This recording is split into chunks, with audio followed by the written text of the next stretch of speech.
Hello there, I'm Dweebay, and I used to play a bit of competitive Dead by Daylight, and I've generally played a lot of this game, particularly a lot of Killer before, so I thought, why not make a tier list then for all the killers, ranking all the killers in the game based on how strong or weak they are, and then going from there. So, before we begin, we may as well list some of the conditions of the tier list, so some of the ways that we're ranking these killers. So first of all, this tier list is based for the highest level of play. So we're talking, some might call it the top 5%. And basically, it's the way that the game is played when it's played at the best level. So we're talking about coordinated survivors and killers who know both how to play as, but also against each killer properly. We'll be taking into account all the killer add-ons.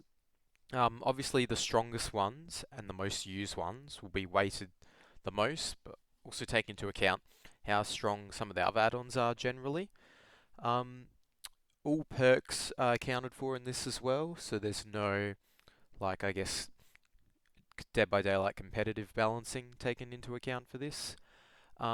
It's just free for all with all the perks used on both sides. And also all maps will be accounted for on balance. So if some killers are maybe good on lots of maps, some are not very good on some maps, that'll be taken into account. And also that survivors are aware of the killer beforehand. So obviously some killers get a little bit of an advantage in public matches, like say you're playing the Plague and the survivors equip a bunch of healing perks, and suddenly their healing perks are all useless, so the Plague gets a lot stronger because she's just nullified all the perks that the survivors have equipped. So instead of that, we'll be assuming that the survivors know who the killer is before they're going into it. The main way we'll be measuring how strong a killer is how good they are at getting 4Ks in their average matches. How good are they at killing all the survivors before all the gens are done? Or if they're already good at that, can they do it before maybe 2 or 3 or even with 4 gens left? So how good they are at getting all the survivors. So some of the main factors we'll just go through that we'll be using to rank all the killers is obviously the main one is a killer's chase power, how fast they can down survivors, but also how reliable their chase power is. So some killers' chase powers are better at dealing with certain maps or some loops, or maybe some of the RNG with either the maps or the loops. Some killers are not so good at dealing with that. Map traversal or mobility is also important when we talk about killers. So this is mobility that's used solely pretty much for getting from one side of the map to the other. That's really important that a killer has because it enables them to start chases quicker and not have to waste time walking around the map, which means that survivors get less time to do the generators and escape. There's another type of mobility as well. This is like burst mobility. So think of a killer like Wesker. He's got like short to mid-range mobility that enables him to very quickly catch up to a survivor that's a little bit in front of him. And this is good for, catching up and closing that distance with a survivor in a chase, but not necessarily something you use to get across the whole map. Any built-in game slowdown a killer may has is also important and helps them win the game and get more kills. And also any other factors that a killer may have in their kit. So some killers might have stealth or anti-survivor stealth abilities. This can help them win. Or any other niche techs the killer may have. Alright, first up, at the top of the S tier, the best killer in Dead by Daylight, I don't think should surprise anyone, we've got the Nurse. And I'm not going to spend too long talking about her, because I think everyone knows why the Nurse is really good. But she's basically got a power that she can ignore all obstacles, walls, pallets, and windows with, so survivors really don't have many options in chase. They have to try and use line of sight to survive. And because of this, she's got the most consistently fast chase in the game. So she's always going to have fast chases. And no other killer really has this consistent level of chase power in the game. She's got insane burst mobility, so she can catch up to survivors really quickly. And she's basically got a constant threat range around her, even a vertical threat range. If you're within her heartbeat, you've always got to be careful that a nurse could just randomly blink on you and hit you if she knows where you are. She's also her mobility is actually quite good because she can go through obstacles, so maps that have got big things in the way that make it difficult to get from point A to point B. The nurse can pretty much just skip through these and doesn't have to deal with that. And she can also travel vertically with her blinks, so teleport up or down floors. And this is really good for saving time. So the nurse saves a lot of time, people always forget, when she goes around the map and does things, because she doesn't have to worry about maps, obstacles. And because of this, she also doesn't care about map or loop RNG as much as other killers. She's also surprisingly forgiving. Given her strength, you can make a few mistakes and it's not the end of the world. And a lot of the niche techs that good survivors used to use against the nurse to delay her a bit, this is things like being able to pallet stun her for longer, or being able to use flashlights on her to cancel her blinks. These are all gone. And whilst the nurse has gone like indirectly nerfed a little bit, you know, she doesn't have recharge add-ons anymore, which does hurt her a bit. She's still just really powerful because she can just walk you down and secure blinks by zoning you and doing all sorts of other tactics. She's also got great synergy with aura perks, slowdown perks, and she can even use stealth perks to get on top of you really quick. And she's also, I think one of the main things people always forget about Nurse is she's also got really powerful add-ons. Her add-ons are surprisingly good. One of them is Jenna's Last Breath. It's the purple add-on, I believe. And this add-on basically allows you to teleport back to your starting location once you've consumed all your blinks. So you blink twice one way, then you can press a button to go back to where you start, and you get another blink from there as well.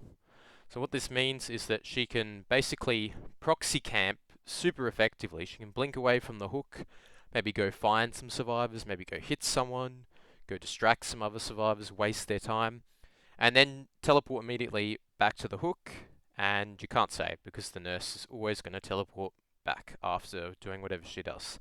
So this add-on is just insanely broken because you can ignore anti-camp features with it as well. She's also got her lunge add-on, super broken, and other strong add-ons like the sloppy and undetectable add-ons. And really, the main weakness of Nurse comes down to the fact that she's not very good at horizontally getting across the map. But this is less of an issue now as well, because maps are slowly getting smaller in Dead by Daylight. So as maps shrink, generally, then the Nurse generally gets buffed by this as well. Particularly as more maps have more and more walls in the way, and Nurse doesn't have to deal with these, so this is also another buff to her as well. So yeah, the Nurse is the strongest killer in the game, and pretty much always will be.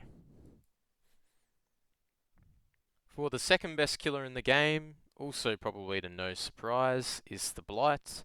The Blight is also an insanely powerful killer, and some people think he's actually better than Nurse in some situations, and in some situations he is, you know. Some games the Blight may feel better than Nurse because he's got insane map mobility. He's got probably the best map mobility in the game. He can travel anywhere he wants really quickly, so this nullifies good survivor's ability to split up and make him waste time traveling around because he can skip all of this. And this also means he can catch up to survivors really quickly, so you can't really hold W against this killer. It doesn't really work. So this makes this killer insanely powerful in that aspect, way better than Nurse getting around the map. His chase power is also really powerful. He can rush around a lot of loops and get hits on you, and this is super good. And he can also even just play M1 at some loops as well, because he is a 115 killer, so he's fast enough to mind game you around some loops and hit you if he can't rush and hit you. And he's also really good at holding 3-gens and chokes because of his insane mobility. Any killer with that much mobility is going to be good at doing that. What puts him slightly below Nurse? Probably the fact that he can be outplayed in chase a little bit more. Survivors, especially good survivors, can waste a little bit of time by playing around really strong setups and forcing him to break pallets. He's also a bit more punishing if you make a mistake. So if you miss a rush, or I don't know, waste your rushes, don't use them appropriately, or if you use too many rushes and make one little mistake, it's a bit more punishing on Blight as opposed to Nurse. But that said, he's still a really strong killer. He's got obviously an insane skill cap, and really good Blight players can do a lot of things and outplay so many loops that you're not even expecting. Really good Blights can do all sorts of little tricks, and they'll still throw off even the best survivors by doing all sorts of crazy things around loops to hit you. So that's why he's the second strongest killer in the game. Finally, in the last spot in the S tier, who I personally think is a competitor for one of the best killers in the game, is the first, or Vecna 2. Now, this might surprise some people, but this killer is absolutely insanely disgustingly broken. Like, I can't believe he was released and made it past BTB like this. What makes him so broken? Well, he's got probably, arguably, a better chase power than Nurse. He's got an insanely broken chase power that is, when used properly, and the killer's a little bit patient with the attack, it's basically undodgeable, unless the survivor gets a really lucky prediction and happens to dodge a few attacks. But guess what? The survivor might dodge a few attacks.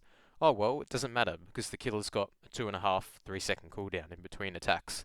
So it's extremely forgiving. You can just spam it, and you can also be really patient as well to guarantee hits, because the hitbox on the attack is insanely large.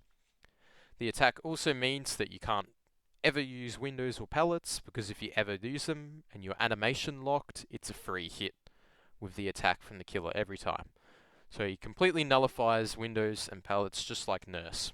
But it's honestly even better in chase, because it's got less of a cooldown, and also when he uses his attack, he doesn't need to commit onto you. So you think of a killer like Nurse, she needs to blink onto you and to commit to hit you. This killer can do it all, but from range. He's basically like a ranged Nurse, which is absolutely insane. The only thing with his chase power is he needs to hit you twice beforehand to enter his I can't remember what it's called. The mode, World Breaker mode. That's the name I was looking for. Sorry. He needs to hit you twice to enter the World Breaker mode, which means he's got to hit you, the first person, 4 times in a chase. But this doesn't take very long at all. With a 3 second cooldown in between, if he hits all his shots, which is not very hard to do if you're patient enough, you'll go down in 12 seconds, which is absolutely insane. So how can survivors counter this killer? You just have to hold W. You just have to run in a straight line, run to the corner of the map, and take as long as you can before you get zoned. Because as soon as you get slightly zoned by this killer, he can just take pot shots on you and you'll go down. And his attack pretty much undodgeable and goes through all walls, any obstacles. So there's pretty much nothing survivors can do. On top of this insanely broken chase power, he's also got a mobility tool, which is surprisingly good. He can get around the map with it, and he can even sometimes get hits with it, especially if you like block people in corners or abuse the fact that they're using obstacles and stuff. It's not reliable hitting people with the undergate attack, but you can still do it. And he's also got inbuilt slowdown and forces survivors to do the clocks, otherwise he gets his power pretty much forever. So this is insanely broken. So what are the weaknesses of this killer? Well, pretty much the only ones are that he's a little bit weak to exhaustion perks. So things like Sprint Burst can be good because you can guarantee avoid his undergate attack, and Lithe, Overcome, any speed boost perk you can use to get away from his ranged attack range, and you can waste a lot of time by holding W. And you can also use like Dead Hard to get another hit state against him, which can be okay. You can waste a little bit of time with these perks. However, this is where the fun part of this killer comes in. He's got add-ons that basically completely negate these one weaknesses that he's got. He's got an exhaustion add-on, which nullifies exhaustion perks, because if you're within his attack range, his undergate attack range, it exhausts you, which is just disgusting. So he can completely counter exhaustion perks. He's also got a speed boost add-on to slightly counter the holding W aspect when he comes out of his undergate power. And recently they nerfed these add-ons a little bit, And they also nerfed his base kit a little bit. They reduced the guaranteed world breaker time, I think, from a minute to 50 seconds. So I was thinking, okay, maybe this killer's a little bit worse now. Maybe he's going to go down to the A tier. But guess what? They buffed another one of his add-ons, the blue add-on, which gives him a 90% reduction in his cooldown when he comes out of his power. What does this mean? This means he can pop out of his ability and he's instantly on top of you. Normally he comes out of his undergate attack and he's stuck in a little animation, and it gives survivors time to get a little bit ahead, so he needs to walk after survivors for about maybe 5 seconds before they get in range of his attack. But guess what? This add-on completely nullifies that. He pops out and he's instantly on top of you and can start shooting you. It also makes your mobility 10 seconds instead of 35 seconds. So every 10 seconds you can go into your underground mode and travel wherever you want, whilst also being undetectable.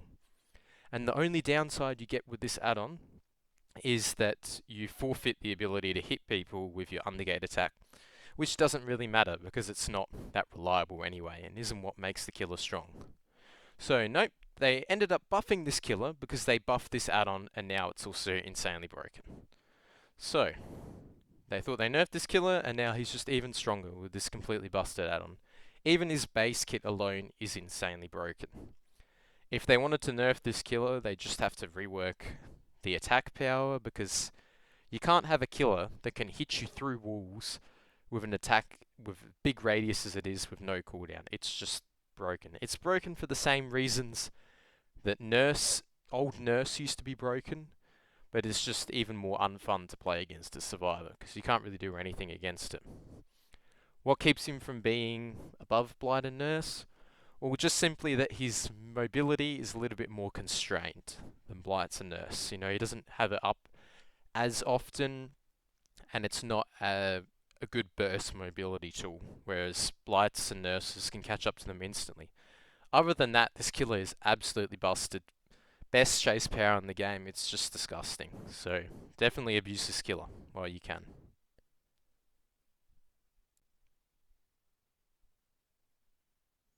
Next up, we have the A+ category.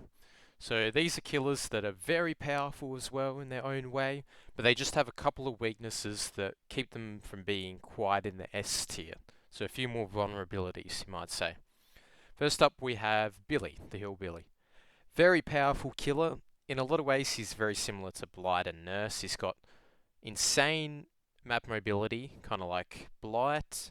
Really good map mobility. He's got an insta-down, actually, so you can instantly down survivors, which is very powerful at the start of the game. So you can get really quick downs at the start of the game and start snowballing the match really quickly from a quick chase at the start. He eats through pallets with his power. He's quite dangerous on a lot of loops. Survivors often have to pre-throw pallets, which gives him the ability to eat them really quickly. He does rely a little bit on Bamboozle. So this is a little weakness. You got to play Bamboozle on Billy, or windows can be a little bit of a problem. You might get stuck being looped at windows by good survivors. And yeah, he's really good on big maps because of his always up mobility, and his power is always up. What keeps him from being an S tier killer like Blight and Nurse? Well, they nerfed him a little bit after his release. He was initially S tier, but they nerfed his stats a little bit, his speed and cooldown, and this bumped him down a little bit because it gave him a little bit more counterplay in chase. Survivors can juke Billy chainsaws a little bit easier to react to, and he's not as quick at catching you around loop, so survivors got more of a chance of outplaying these situations. And Billy is also a little bit more susceptible to perks that survivors might have. So one of the best perks you can run against Billy is Dead Hard, because the good survivors won't heal against this killer. They won't waste time healing. So this gives you a free use of Dead Hard every time, and you can pretty much guarantee Dead Hard the Billy chainsaw every time, which means he needs to hit you twice with his chainsaw as if it wasn't an insta-down. So this really hurts Billy quite a bit. And you can also use perks like Unbreakable and No Mither to counter him, because one of his best strengths is slugging people. He's really good at doing that, but these perks can counteract this pretty hard, especially because he doesn't care if you're injured, so you can run a perk like No Mither, and be a constant threat, especially if you partner these perks with stuff like DS and Dead Hard.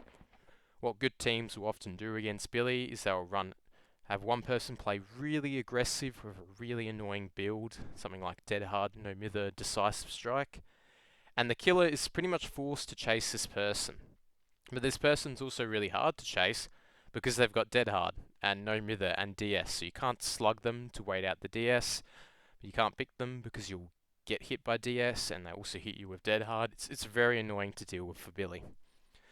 He also struggles a little bit more on indoor maps and can be a little bit tricky to navigate with your chainsaw. But overall, Billy is a really powerful killer and definitely very strong. Deserves to be at the top of the A tier. Next in the A plus tier, we've got the Spirit. Very, very powerful killer. I think a lot of people underestimate this killer since she's got nerfed. They think that she's like low A tier now.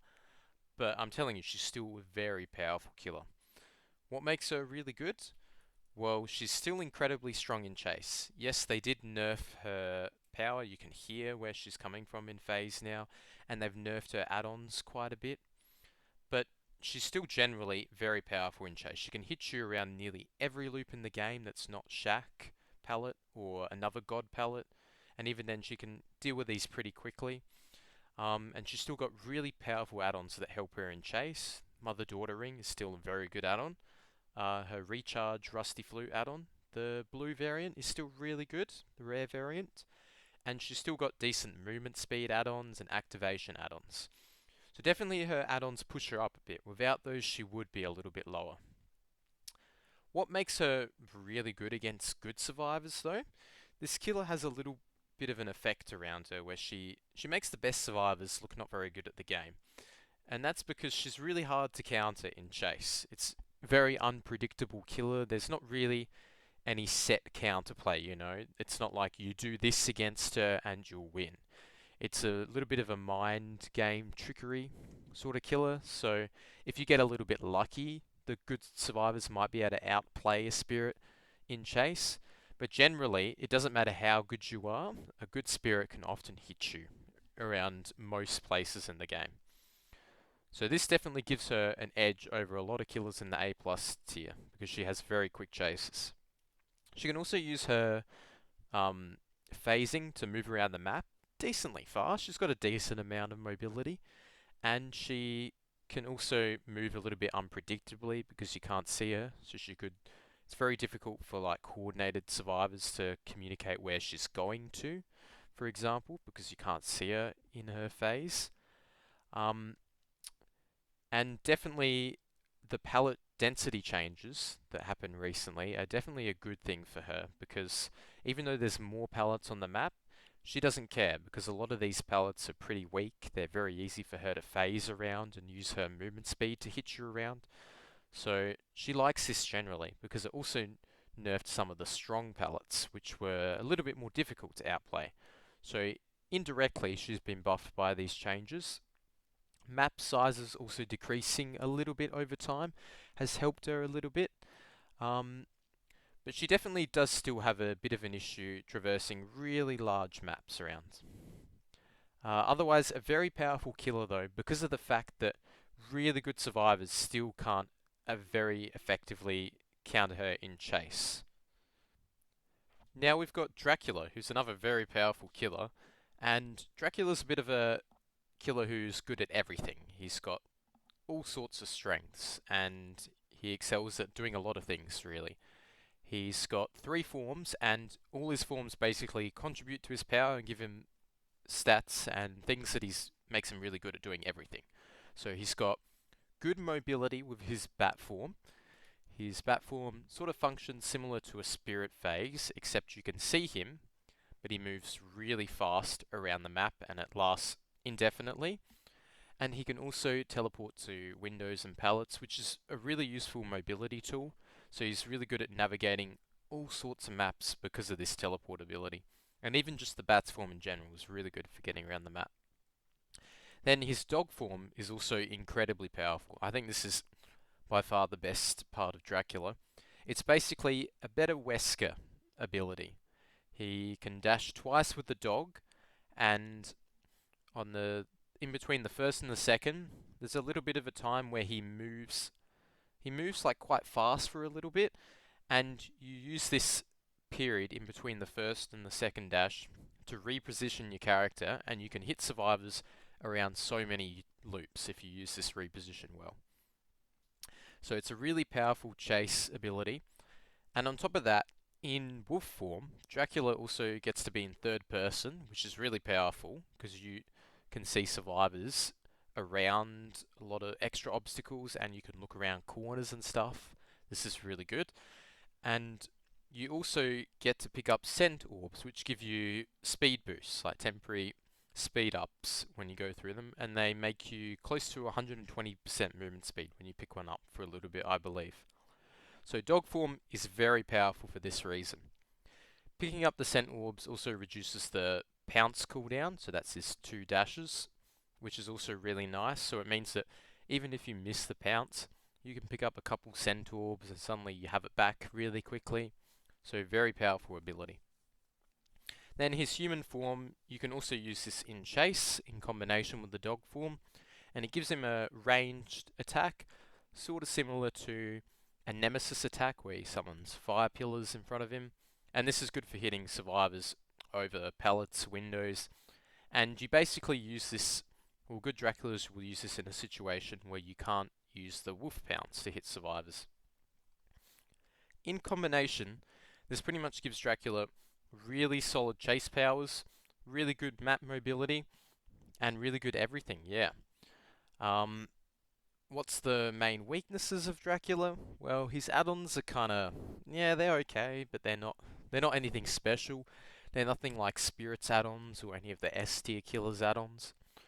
And also, good survivors can take advantage of the fact that it's very easy to tell when he's coming to you in bat form, so you can stealth this out, because you can also see where he is in bat form as well, unlike Spirit. So you might be playing Dracula, and you might struggle to find people because they stealth from generators and stuff. So this can be really tricky using your bat form and finding survivors. Dracula's particularly his Hellfire ability also has quite a bit of counterplay at higher levels, so good survivors will often be able to avoid this, and they'll just generally be able to waste your time a little bit more on Dracula than, say, Spirit, because he's got a little bit more counterplay, and he's a little bit more predictable in what he's going to do. When he changes to wolf form, you know he's going to use his pounce and his human form, etc. So still a really strong killer. He's a really good all-rounder, and yeah, very powerful. Oh, and one more thing I should say about Dracula is that he's really good on pretty much every map. Because of his combination of abilities that give him strengths and everything, he's pretty much really good on every map, and he can be played really well on lots of maps. So that's definitely a really good strength of his. Next up, we have the Ghoul, a killer that a lot of people, fairly enough, don't like playing against. And that's because he's really easy to play and really annoying to play against. What's he good at? Well, he's got insane map mobility. He can leap around the map really quickly and get to wherever he wants, insanely fast. And he can also injure survivors for free. It's a free injury because it's a hit scan ability, and survivors' characters are way too slow to dodge it or do anything about it. It's pretty much free injury every time. So this is very powerful. He can also use his power to put people in mending with the free injury. And when he does this, he goes into enraged mode, and in enraged mode it further buffs his power, giving him more dashes and buffs his overall stats as well. So this is really good. This means he can start chases with survivors really quick at the start of the match, get injuries really quick as well, and he can cause a lot of pressure from the get-go. So this is really good. Having a killer who's really strong at the start of the game is definitely valuable against really good teams.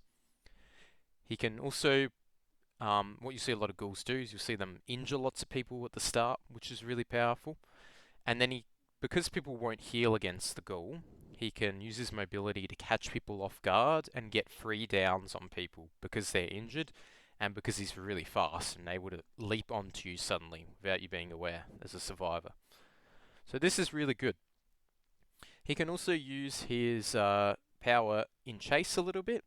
He can dash around certain obstacles to hit you. He can catch up to you if you're a survivor and you're running a little bit ahead. He can also use his power to block, to like leap in front of pallets and windows, and then he blocks them, so cutting survivors off pretty much from where they want to go. And you can also use your power to vault after killers. Sorry, not vault after killers, vault after survivors over pallets and windows. So this can be quite good. There's often situations where you can, well, what used to be known as I think it was called the kidnap tech, where you would basically aim your power at people over pallets and then vault straight after them, and you could get a free injury on them. And you can use this in combination with the Bamboozle add-on, one of his best add-ons that blocks windows when he vaults them. And this means that you can basically get free injuries on people if you vault after them after windows with your power. This is really powerful. One thing, however, is that they have made it so that you can vault back into the Ghoul after he uses his power quite easily now. So this means that good survivors will often just vault back into you on a pallet, or if you don't have the Bamboozle add-on. So this ability is kind of not very good anymore against good players. And this leads into the problem with Ghoul, and that's that compared to other S and A+ tier killers, he's just not very good in chase. Good survivors know how to deal with his power by making sure they stick close to loops, making sure they're always near pallets and windows so they're not caught off guard. And they'll also know how to vault back into him after he vaults pallets, so this makes this ability useless. So because of this, good ghouls will often play him in like a very hidden run kind of way, trying to catch survivors off guard and using your mobility to pressure the map, which is still a very powerful strategy.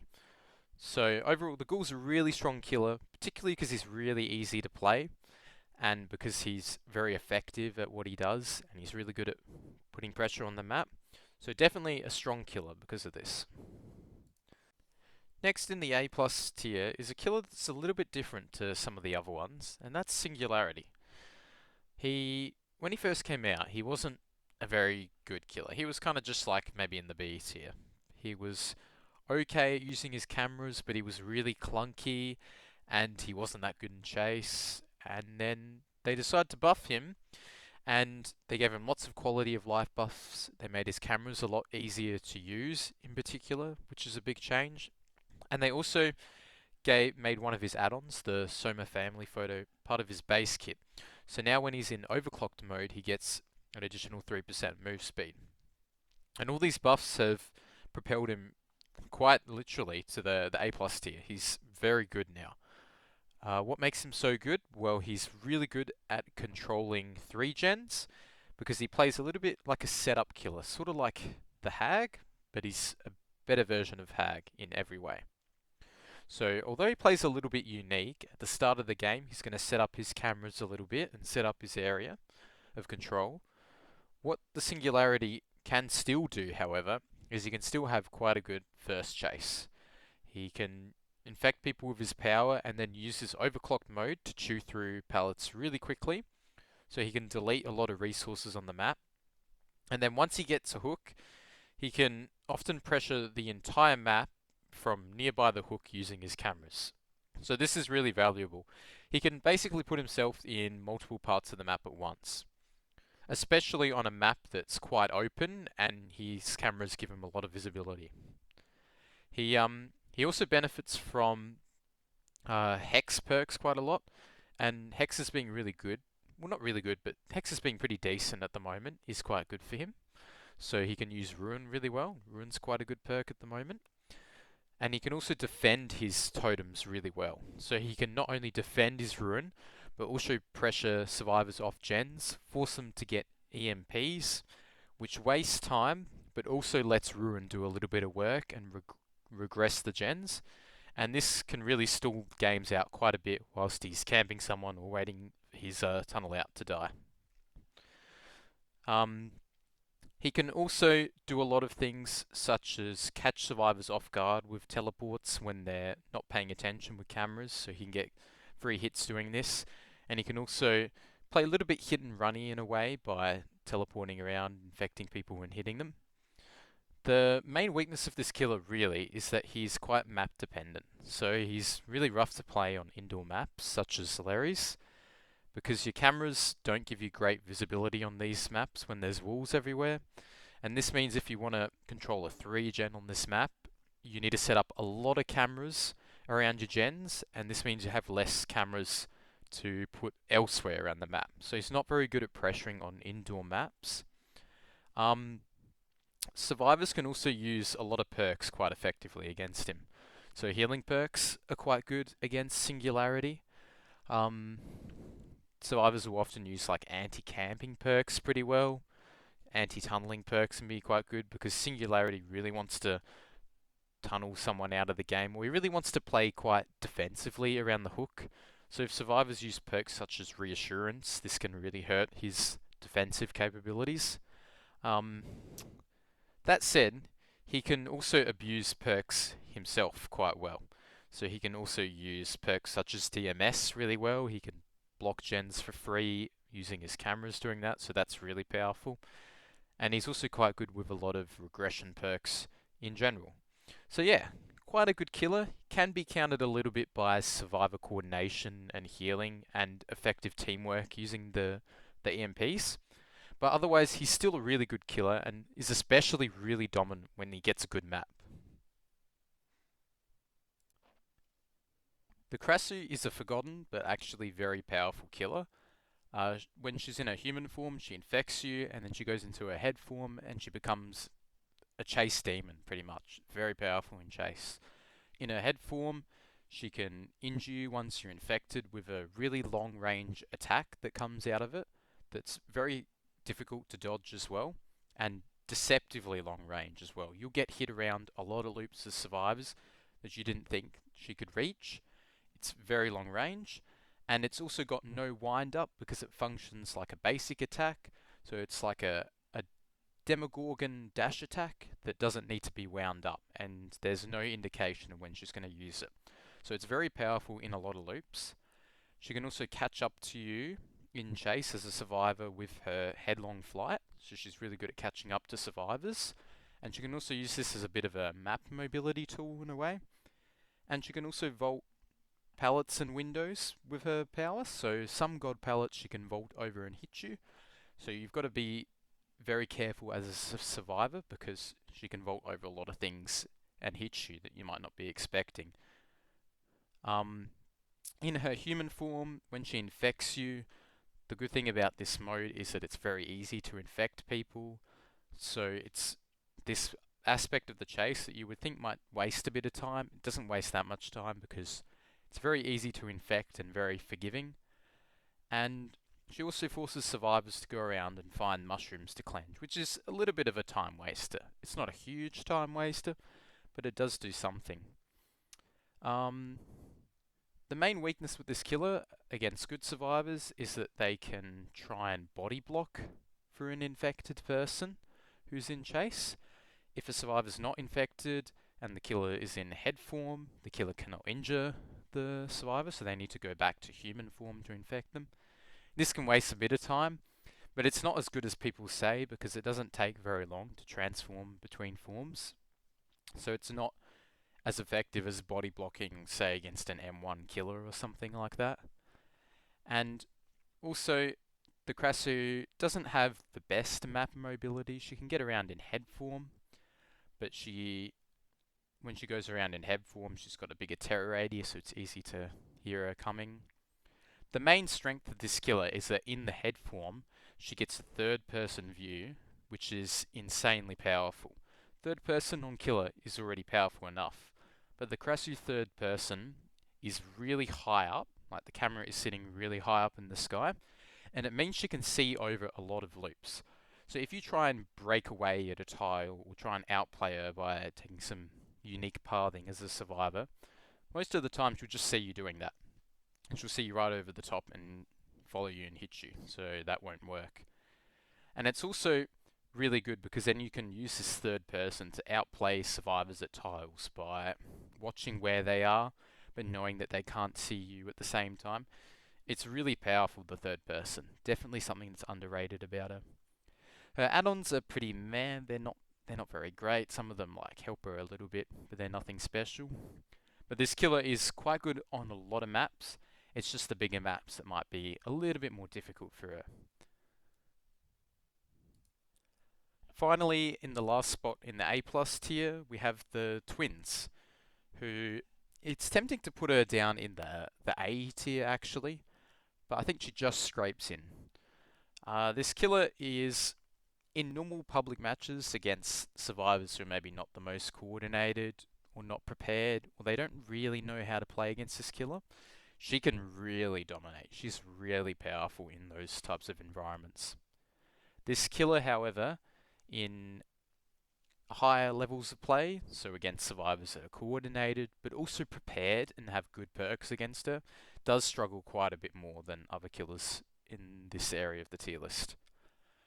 She's really good at getting free injuries with people when she uses Victor form.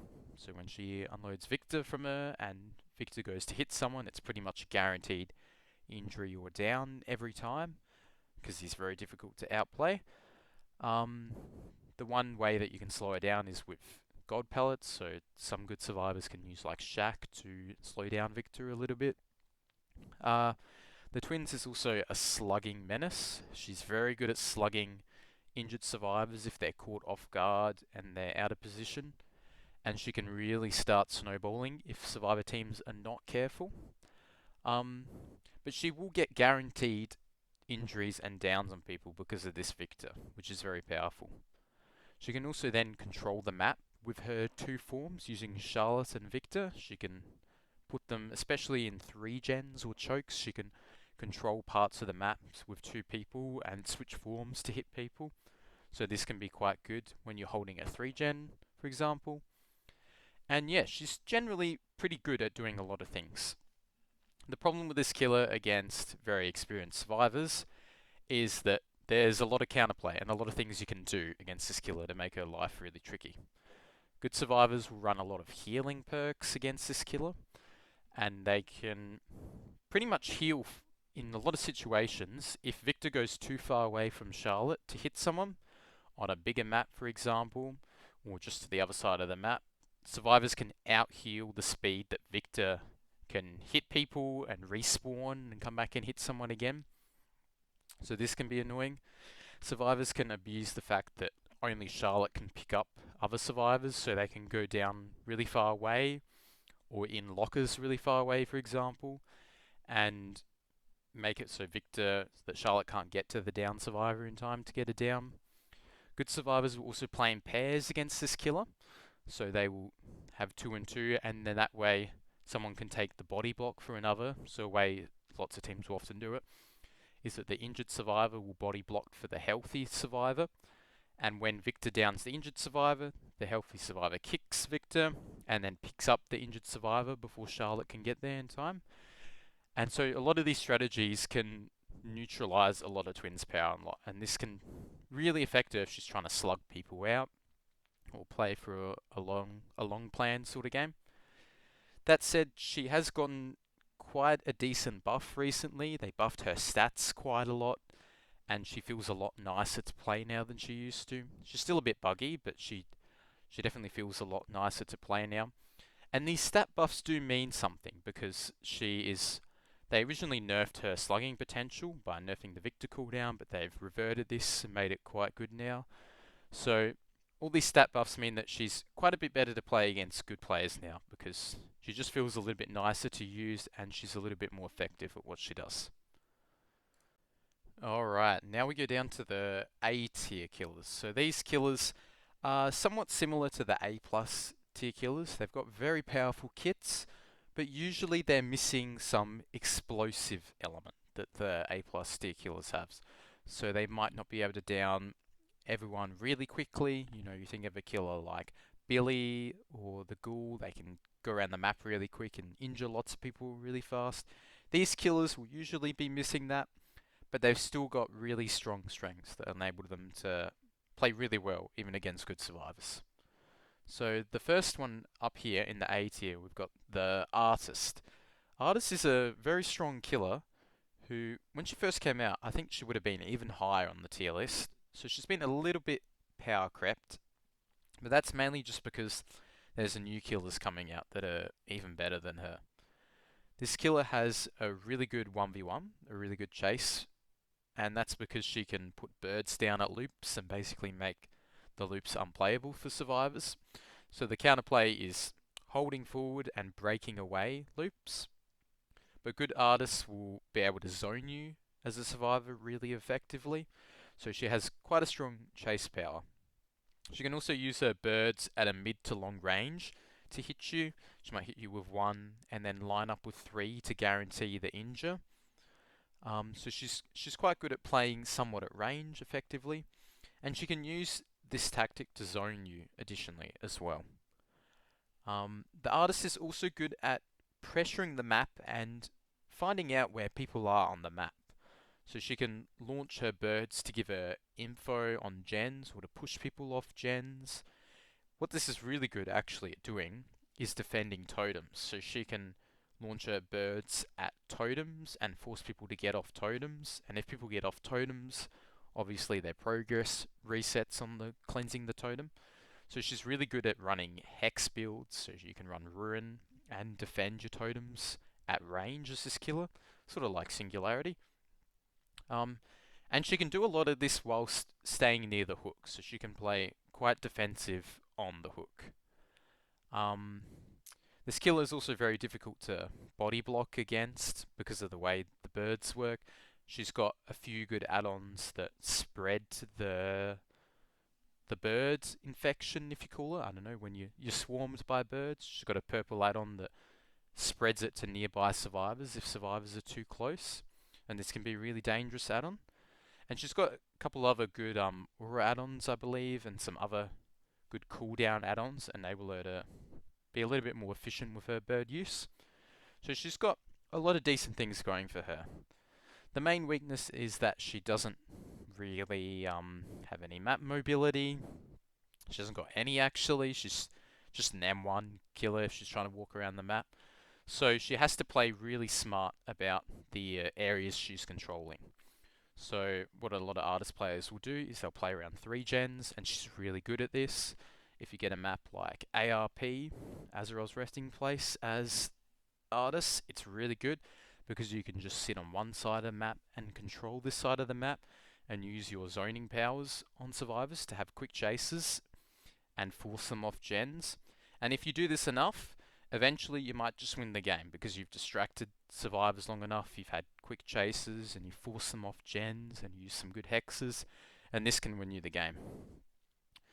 She can also deal with DS quite well. If you're tunneling someone and they're going to DS you, you can put a bird down, and when they DS you, they'll fall into the crow, and they'll be instantly swarmed, and then you can follow it up with another bird hit after. So she's pretty good at dealing with this perk. And whilst exhaustion perks can be a little tricky for her to deal with because she hasn't got any mobility, she can use her zoning potential to deal with some of these somewhat well. So yeah, pretty strong killer, pretty decent killer. Definitely recommend playing her, she's really good. The Plague is very similar to Artist in a lot of ways. She excels at being defensive and defending parts of the map. She's really good at 3 gens, and she's good on similar maps to the Artist. And she also hasn't got any mobility like Artist, so she's just an M1 killer in terms of trying to get across the map. How a Plague match will usually work at the start is that she'll usually go around infecting all the gens, and she'll usually run Corrupt Intervention, which is a very strong perk on her. You pretty much need to run it if you're playing the Plague. But survivors will often stealth this out, so it becomes a little bit of a stealth finding game. If the Plague can find someone who's stealthing early on, she can get a really good start. If not, she can have a little bit more rough start if her Corrupt wears off and survivors are able to split up on the map. This can be really tricky for her. She's got really good synergy with a lot of perks, so she can use perks like Thano really well. She can use gen slowdown perks. She can use speed boost perks quite well. Disillusion is another good perk on her. She's also got ability to use undetectable perks as well if she needs. And she also negates healing perks. Now, obviously, if survivors are aware that it's the plague, they won't run healing perks, but forcing survivors off some of these powerful healing perks can be good. So perks like Resurgence, I believe, Jill's perk, is nullified by the plague. So this is really good. And what really makes the plague strong is her corrupt purge and her ability to down lots of survivors really quickly with this. So she starts off with a fountain, but she can use some add-ons to get a couple fountains around the map. And if she's able to get her down in a 3-gen or in a good spot in the map, if she's able to use agitation to put that down survivor in a good part of the map, then she can often pick up a corrupt purge and make it impossible for survivors to ever save that person. Because when she's got corrupt purge, you can't really do anything about it. She's really strong in chase when she's got this, and lots of good plagues can hit you over lots of loops as well by using vomit in creative ways in the sky. The real thing that keeps the plague this high, however, is her add-ons. She's got really powerful add-ons. She's got like possibly the best set of add-ons in the game. Both her Eries are fantastic. One of them is insanely broken, giving her free power every time a gen's popped. You can use this with perks like Deadlocked to extend this as well, and a duration add-on. So she's got some fantastic perk and add-on combinations.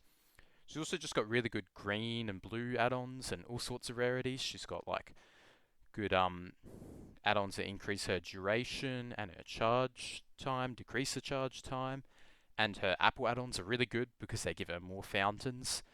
And this can reduce the RNG element.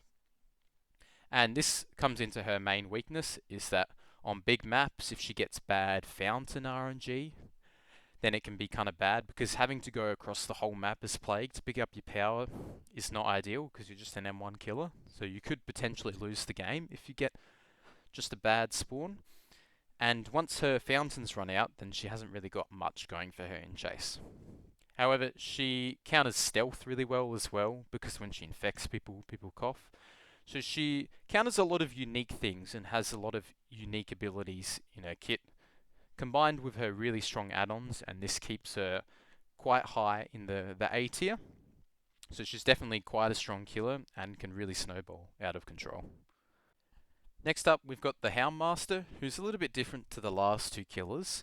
She uses her dog to have a couple little abilities in the game. She's got a chase ability, which is quite powerful. She can use it to get a lot of hits around loops, and it basically adds a little bit of a threat range around her, where if you interact with a pallet or a window in front of her, she can use it to grab you and get a hit, or sometimes just instantly injure you.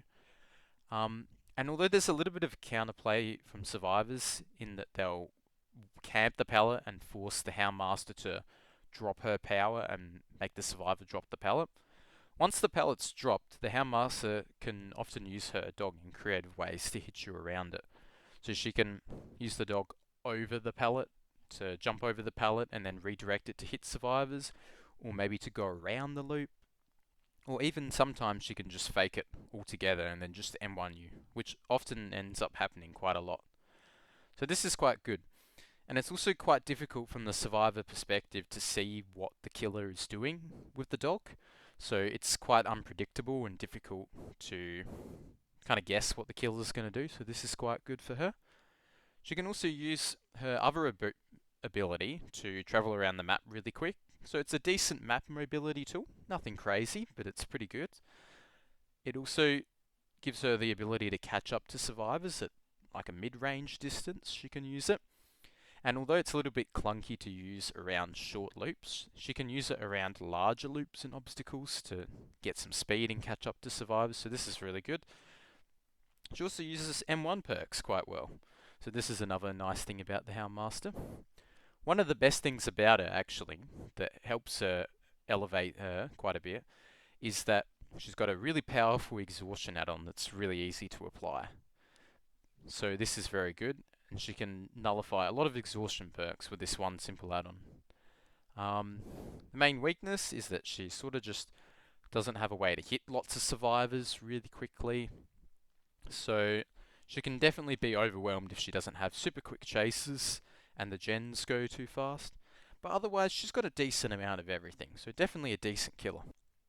Next up in the A tier is Pyramid Head, who used to be quite a little bit better, I think, or at least in relation to other killers. He used to be really good at tunneling people out of the game, which is quite an effective strategy. Still is, but it's not as good as it used to be. And he could also combine this with camping as well, which has been nerfed quite a bit. His main strength is that, yeah, he's really good at tunneling people, and although you can't insta-hit people off cages anymore, because I believe they added endurance to the cages, his cages still negate a lot of the strong survivor anti-camp perks. So this is things like DS, Reassurance, Resurgence. All these perks can be countered by Pyramid Head, which is really nice. He's also got a really powerful chase ability, so he can down survivors quite quickly at any point in the game, and no matter how many resources there are on the map, which is quite an underrated ability. So he doesn't need to chew through pallets like a lot of killers might need to. He can hit you pretty much around any loop. The unpredictability of his power, the unpredictable nature, means that he can often hit you, even the best survivors, around a lot of loops, so he can counter a lot of survivor skill in that way. He has been hurt a little bit by new maps and increasing amounts of different elevation, because his power doesn't really work very well around elevation. Sometimes it doesn't go up. I believe it goes down or not up, or up or not down, one of the ways. So you can struggle around that a bit. And also having no map mobility does hurt him a little bit, because he has to just walk around the map to get from one place to the other. But still, definitely quite a solid killer, and quite versatile on different maps as well, because he doesn't care as much as other killers about RNG or some of the loops that may be available. Next up is the Mastermind, or Wesker. He's quite a solid killer, who's very fun to play and very fun to play against, and he's got a lot of different powers and strengths in his kit. He's got 2 dashes that function similar to a nurse attack, and he can use these to hit survivors around a decent amount of loops in the game. And this also functions as a bit of a mobility tool as well, and a little bit of a burst mobility tool, so he can threaten survivors at a moderate distance in front of him. So this is quite good. He can also infect survivors with his power and force them to go use sprays around the map, so this acts as a little bit of a slowdown. And he can also instantly pick up survivors with his power, which is a small little thing, but it saves quite a bit of time, because he doesn't need to deal with the risks such as pallet saves, which is quite good. Pallet saves are quite a strong strategy, which good survivors will use. So him being able to hit people with his power and throw them out of the pallet is really powerful, and it also negates flashlight saves, and also just saves time in general, because you don't need to pick up survivors. So this is quite a good ability of his. He can also throw survivors, if he's really good, in a direction that he may want. If he wants a survivor pushed towards one side of the map, or maybe he can throw him edge map and then get a really quick down. So he's got a lot of unique abilities in his kit that allow him to do really well. He has been power crept a little bit recently, which is his main problem. There's killers like Dracula, who his wolf form is basically Wesker's power but better and easier to use. So sometimes you might think, why would you play Wesker when you can play Dracula, who's just better? And he can be countered quite a bit in chase, so good survivors will know which loops to run on him that can hinder his power a little bit, that he might not be able to use around effectively. That said, really good Wesker players will know how to hit around most loops in the game, particularly if the pallet's thrown down, and some will even use hug techs around certain loops to sometimes get hits. Not sure if this is the most reliable technique ever, but sometimes killers will do it. But overall, he's a pretty well-rounded killer with some decent strengths, and yeah, that's Wesker. Next up, we have Vecna, the original Vecna in this game. Some people call him the Lich, I guess. And this killer used to be not very good when they first released him, but now he's actually really darn strong. They buffed him to the point where he actually feels really good to play, and that's mainly because they buffed a lot of his ability cooldowns. When he was first released, he had really long cooldowns that meant that he was very cooldown reliant, and sometimes he was just an M1 killer until you had your spells back up. But then they buffed a lot of these cooldowns. I think they made some shorter than others. So some of his cooldowns, like his fly, are really short, others are just a little bit shorter. And they also gave him his ability to use spells at the start of the game. So he can use his fly spell right at the start to get across the map really quick, which is nice. And he can also use his Dispelling Spear to find survivors off the start, which is really good. Gives him a lot more early game strength that he didn't used to have. Vecna has also got really good add-ons as well.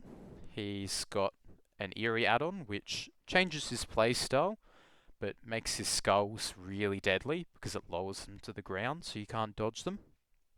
He's also got some other decent add-ons as well, so he's got very good range of add-ons.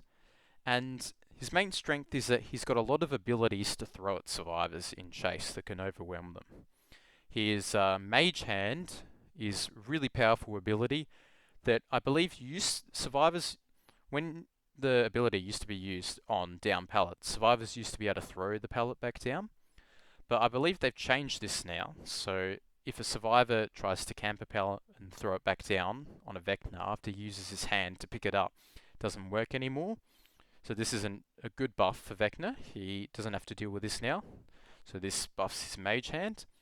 His skulls are also really good, and they can be used in a couple ways. You can put them on top of survivors to immediately hit them in an unreactable way. Or you can also use it when a survivor goes through a window or a vault and they're forced to detour and then they get M1s. So he's got quite a few good chase powers. His fly is quite a good map mobility tool now. It goes a long distance, which is really nice. And most importantly, actually, he's got an exhaustion add-on, which makes his Dispelling Sphere exhaust any survivor it comes into contact with. So this is really powerful. Survivors do have options to counter him by opening the magical chests, and they can get some pretty good items against him, particularly the speed boost ones, or any ones that give aura as well, are quite decent against Vecna. And he also, if he misses a few of his spells, then he does need to still wait a little bit for those cooldowns to come back, which can hurt him a little bit in chase. But otherwise, yeah, quite a solid killer now since they've buffed him quite a lot.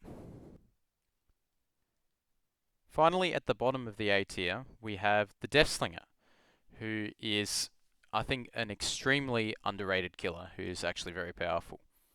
He's got one of the best 1v1s in the game. He's got an extremely powerful chase, and his chase ability has a similar effect to Spirit, where he negates a lot of the survivor's skill, because when the killer's got a gun and he can just shoot you, there's not much you can really do about it as survivor. So he can basically guaranteed injure you with this gun and can get hips around a lot of loops in the game. Recently they did the pallet density overhaul, and the loops and changes to the loops now favour this killer significantly, because there's a lot more smaller loops in the game, and this gives the Deathslinger a much greater chance at hitting you around these smaller loops by shooting you and reeling you in. Increased pallet density also doesn't affect this killer, because a lot of extra pallets doesn't really matter. He just shoots you around and hits you anyway, and he doesn't need to break them. It's very difficult to chain loops against this killer, because his range and the speed on the gun means that if you try and break away, you'll get shot often if you try and do this, which is part of the counterplay with playing against Deathslinger, so this is really good. Often good survivors will rely on extremely safe loops to play against him in chase, but there's a lot of these have been removed in the game now. So this is a good thing for Deathslinger. He also counters Dead Hard really well. He's good against other exhaustion perks. And he's really good at 3-genning and zoning, which is one of his main strengths. If he gets a 3-gen on the map, he can use his threat range around him, especially if it's a smaller 3-gen, to control this part of the map and zone survivors and make it really difficult for them to play the game. He used to be really good at shooting off the hook. Since they changed BT to 15 seconds base kit now, it's a little bit more difficult for Deathslinger to do that, but he still can shoot a survivor after a few seconds, wait a bit, and then hit them. And this is good because it stops survivors from getting to parts of the map that they may want to die in. He's got great synergy with a lot of perks as well.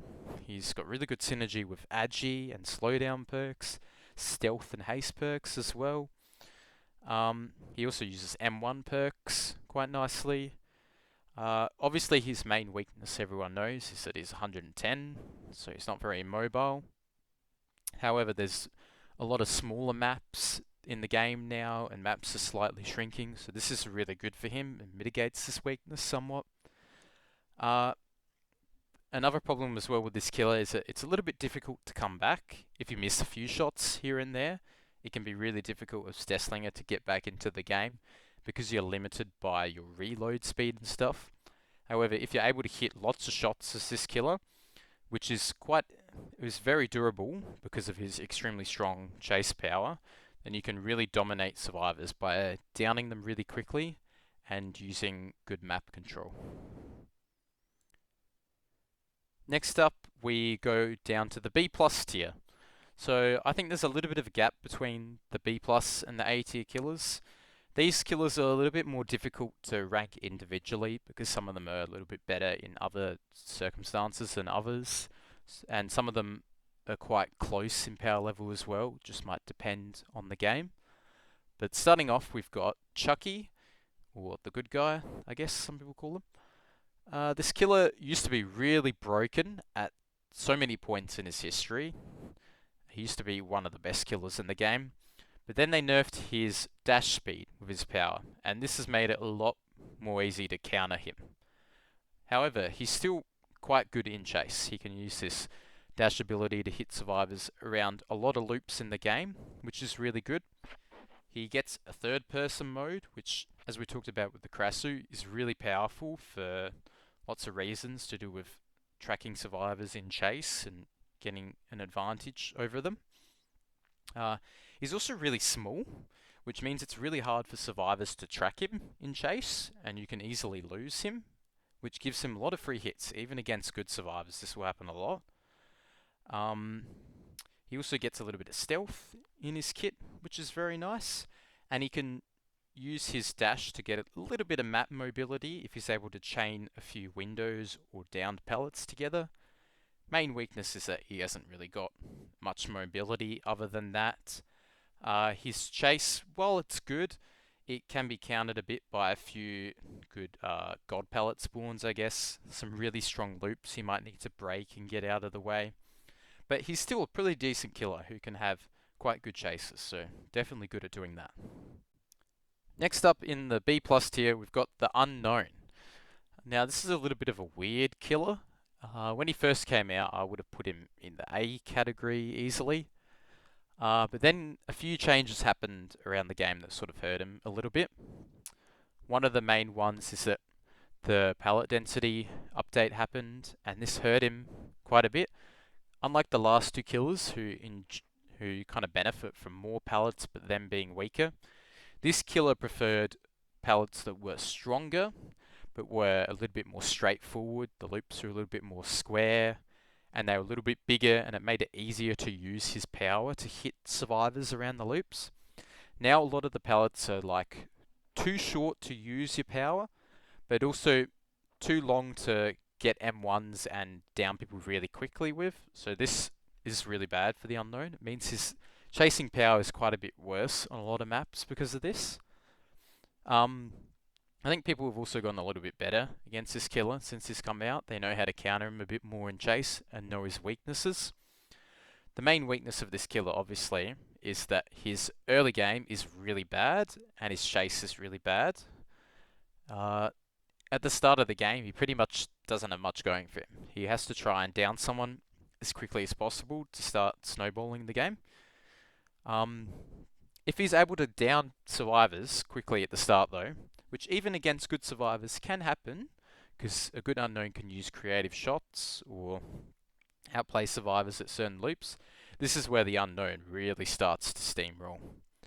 He once he gets a hook, he's able to set up teleports around the map to control the hook. He can then make it really difficult for survivors to save, and he can also threaten survivors off gens with his power, so he's really good at controlling the map. But his main strength really kicks in once he kills someone. Once he gets into a 3v1 and all the gens are not done, it's pretty much nearly game over against the unknown every time. So survivors will have to try their best to make sure that the tunnel out stays alive for as long as possible.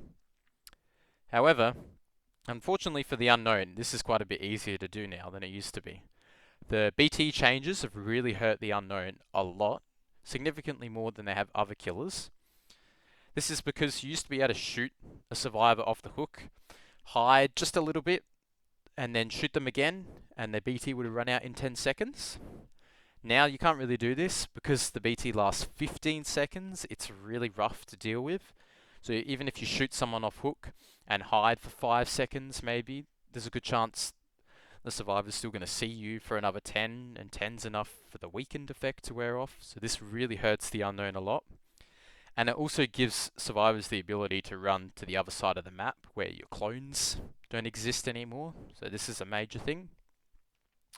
And the unknown also generally just struggles a little bit more in early chases and downing tunnel outs because of his weakened chase, which we talk about with the map changes and the pallet density changes. However, if this killer does get rolling, then he can be really powerful. He's just got some big weaknesses that hold him back. Freddy Krueger, or the Nightmare, recently got reworked, and he's quite a lot better than he used to be now. Freddy used to be one of the worst killers in the game because they nerfed him a little bit from his original state, but also he was quite power crept and he hadn't been touched in a long time. So they reworked him, and now he's got quite a solid power. He's got a little bit of everything in his kit. His teleport has been buffed and now can be used in more scenarios. I believe you can teleport to people healing in the dream world. You can teleport to all gens, completed or not, exit gates, all sorts of things. And I think the cooldown is a little bit shorter as well, so that's nice. So his map mobility has been buffed in that way. And most importantly, his chase power has been buffed. He now gets access to dream snares and dream pallets, and his dream snares act like a ranged projectile that goes through the ground like a pyramid head shot, but it slows survivors down like a clown. And this chase power is actually really good. It slows survivors down pretty much all the time. You can't dodge it as a survivor, so you're going to be slowed constantly, and it means he can get hits in quite a lot of scenarios by slowing survivors down, because slowed survivors also cannot fast fall, which is important to know. The loop changes as well favour this version of Freddy quite a lot, because the newer shorter loops mean that it's a lot easier for him to snare a survivor and slow them as they're running around the loop, even if the pallet's thrown, and often he can get hits in lots of these scenarios. So this is really good. He's also got dream pellets, which are a quite nice feature, and he can make them explode. This is pretty good at zoning survivors in some situations, particularly on indoor maps. So if you've got a map like, I don't know, Midwich or the game where you need to run through a corridor and there's only one way to run, and you make the pallet explode as the survivor's running past, well, either they're going to get hit or they're going to run back into you and get hit anyway. So these can be quite powerful at zoning. And yeah, these combination of factors make Freddy quite a decent killer. He's nothing insane. He hasn't got any like insane burst mobility or downing potential. He's just an M1 killer after all. And his add-ons are they're okay. They do some things here and there. They're a bit better than they used to be. He used to have really bad add-ons. But yeah, that's Freddy. He's pretty much a strong but well-rounded M1E sort of killer. Next up, we've got Springtrap, who's sort of like a modernized version of the Huntress. He's got a ranged axe, which is sort of like Huntress's hatchet. The fact that it can curve over things means you can sometimes get nice hits over good loops, but this doesn't happen very often against good survivors because they'll be able to use line of sight really well. His chase power in general with the axe is pretty decent because he gets to basically it's Huntress's eerie add-on for free, where you move 115 without an axe, which is quite nice. It means you can do some smart techs with it, so you can leave your axe on the ground and play as 115, and then just pull your axe back when you need to hit someone with a ranged attack. So he sort of functions like a 115 ranged killer in a way. So this is quite good at catching survivors in a lot of loops. And he sort of can hit people over some loops. Obviously against good survivors though, some loops will be really tricky to hit them at as Springtrap. You know, you're not going to hit them over like a pallet gym, or you're not going to hit them over Shack or anything like that. That's not going to work. But he's still got a pretty decent chase power. And unlike Huntress and other ranged killers, this killer's got quite a nice mobility tool. He can go through the security doors and get anywhere on the map, and it's really quick as well, which is really good. He does depend a bit on the RNG, however, of the security door spawns. If you get a good spawn of the door and the door is right in front of the generator, you can get free hits on survivors every time. So survivors basically almost cannot do that generator unless they have eyes on the Springtrap, because he could sneak up and pretty much down you straight away if he axes you. So this is quite scary. He also gets a bit of undetectability, and with a certain add-on can use a bit of haste. He's also got an exhaustion add-on, I believe, as well with his axe. So this is quite nice. So he's got a decent set of add-ons, and all around he's got quite a lot of abilities that make him a little bit better than other ranged killers like Huntress or Trickster, simply because he's like a more modern version of them. He's got more things going for him. Next up we have the Oni, who is quite a good killer in a lot of ways, but has a lot of weaknesses that hold him back against really good survivors. Obviously, a lot of people might be thinking, wow, the Oni, he's really strong. Why is he down at the B+ tier? This is because against good survivors, they'll simply make you take too long to get that first hit. Whilst it's true that maps are generally a little bit weaker since the pallet density change, M1 killers have got more of a shot to bloodlust around a lot of loops, and this can be quite good against Oni. It's not really enough to be game changing because you'll still probably lose 2 or 3 gens from the first chase as Oni, and if that happens, it's very hard to come back even with an Oni power. That said, if you do get an early hit or you get it down in a good spot, Oni's power is really powerful and can steamroll the game. He can pretty much go around the map, and then when an unhook happens, go back to the hook and down people. He can start slugging people. He can insta-down. It's a very strong power. The problem is, though, that there's a lot of perks that counter the Oni as well. So even if you do get a few hits at the start of the game, maybe you're on a map that makes this easier, maybe you're on like Dead Dog's Saloon or an indoor map, for example. Even if this happens, survivors might have a ton of healing perks, which can mean that any hits you get are instantly healed up, or healed up really quickly. This means you get less blood, less power, and you can see the problems there. There's also a lot of difficult perks for Oni to deal with, like exhaustion perks can be a bit difficult. Particularly anti-slugging perks can really hurt Oni. If you can't slug as Oni, it can suck sometimes. And survivors can also use anti-camp perks quite well against him. These can hurt him a little bit. So yeah, these are the main problems with Oni. If he was a little bit better, if he had some sort of power at the start of the game, he would be way up in the A tier. but simply the fact that he takes too long to get the first hit against good survivors, it simply pushes him down because sometimes the game's pretty much over before you even get your first power, and this can be a bit of a bummer. Next up we have the Nemesis, who has gone up quite a lot. He used to be a pretty bad killer, and the main reason for this was that he had a similar problem to Oni, where it took too long to tier up, and by the time you tiered up, the game was already over. And the tier ups weren't even impactful enough to win you the game in a lot of scenarios against good survivors. They've changed quite a few things with this killer, however, and buffed him in a lot of ways that he's actually quite powerful now. He's got a really good chase power, which is what really puts him up here.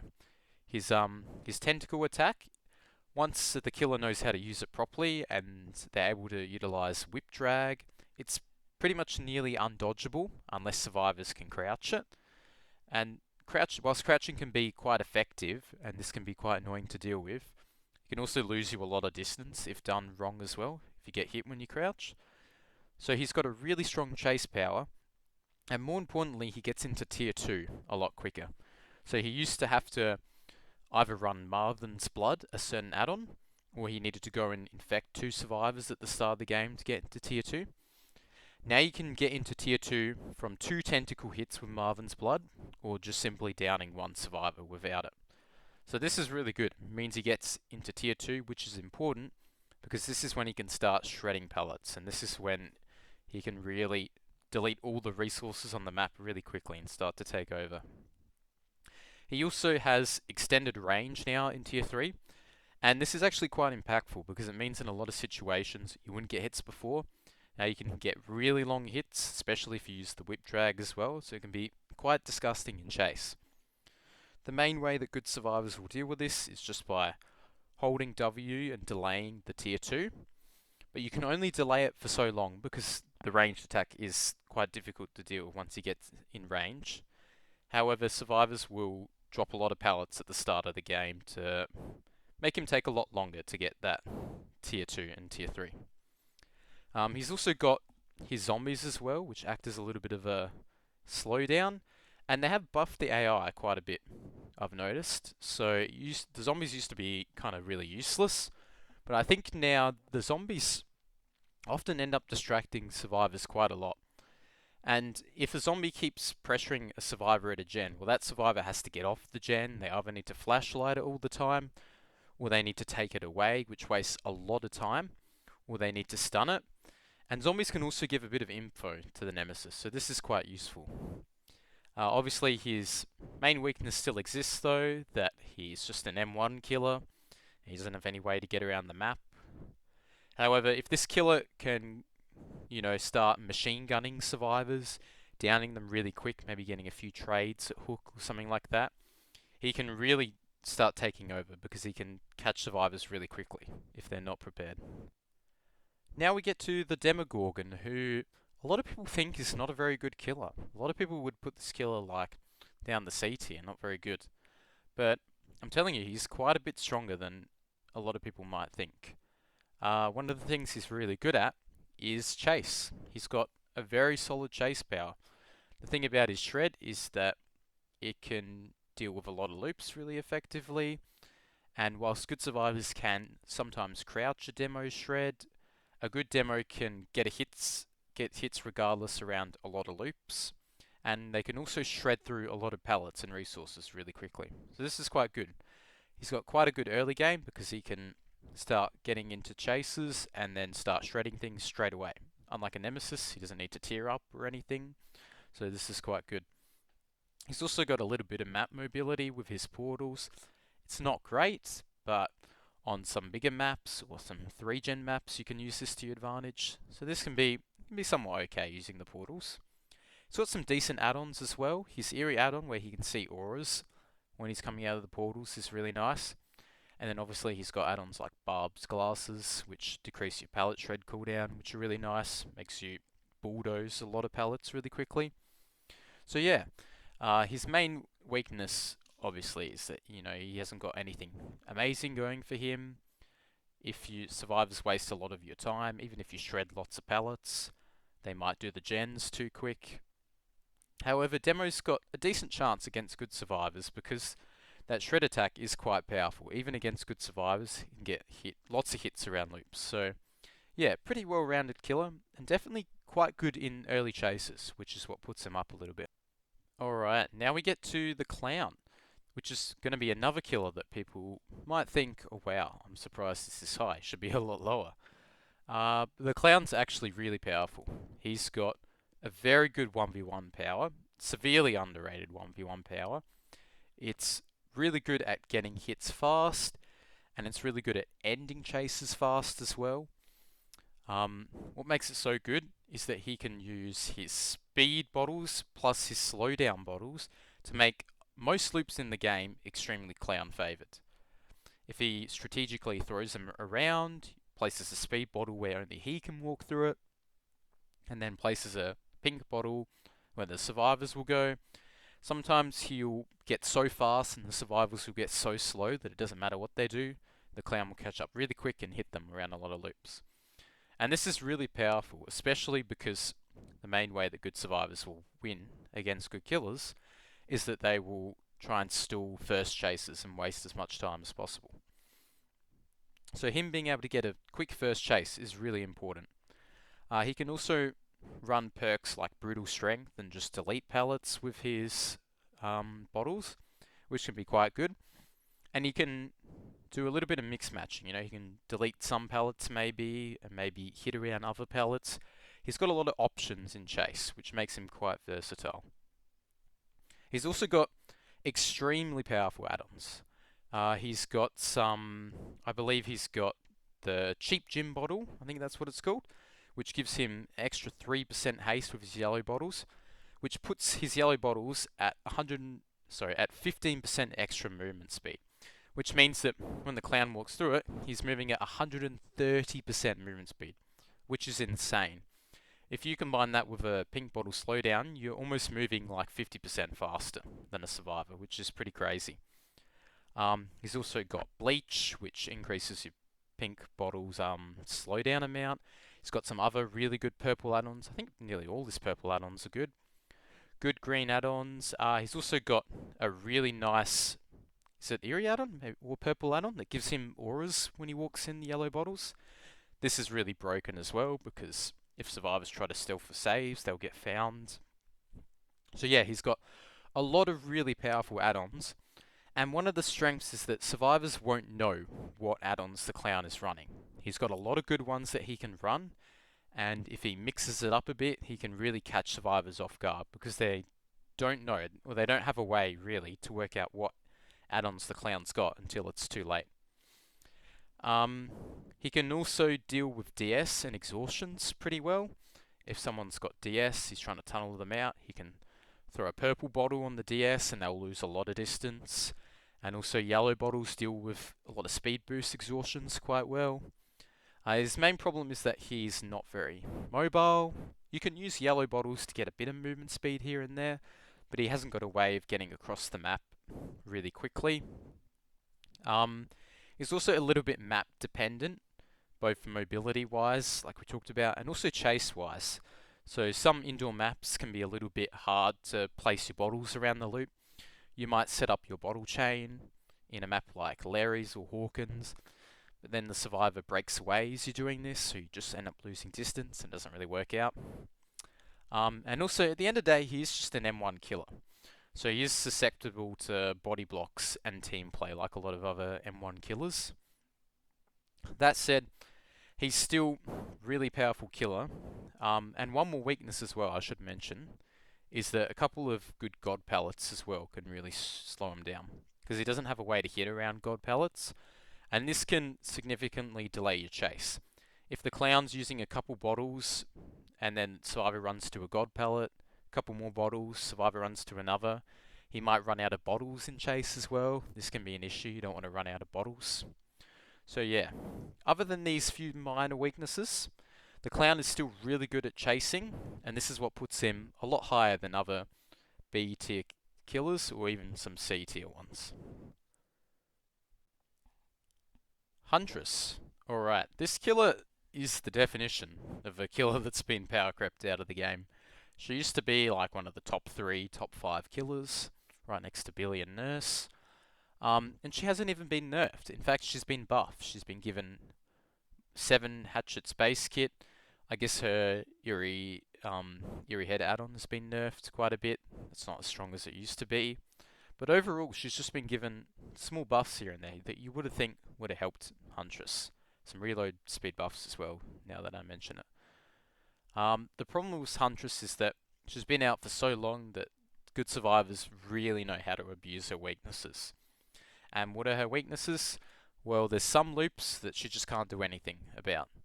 If a loop's too tall to hit over, it's really difficult to hit survivors around. You need to walk around and around and around to get close enough to pull up your hatchet. But even then, you're playing a 50-50 with the pallet. The survivor could stun you with the pallet, and then you just wasted all this time walking around, nothing happens. So this is a big problem for the Huntress.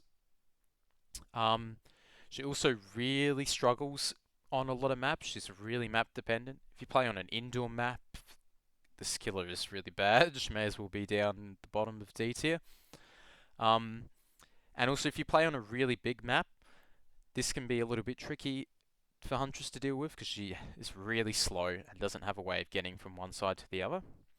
That said, good Huntress players can do things like aerial shots, where they shoot shots in the sky to pressure survivors. She still can be really good in chase when she catches a survivor in the open, and even a lot of loops that aren't tall enough, or even Shack she can outplay and get a lot of hits. And also, one thing she's really good at is camping.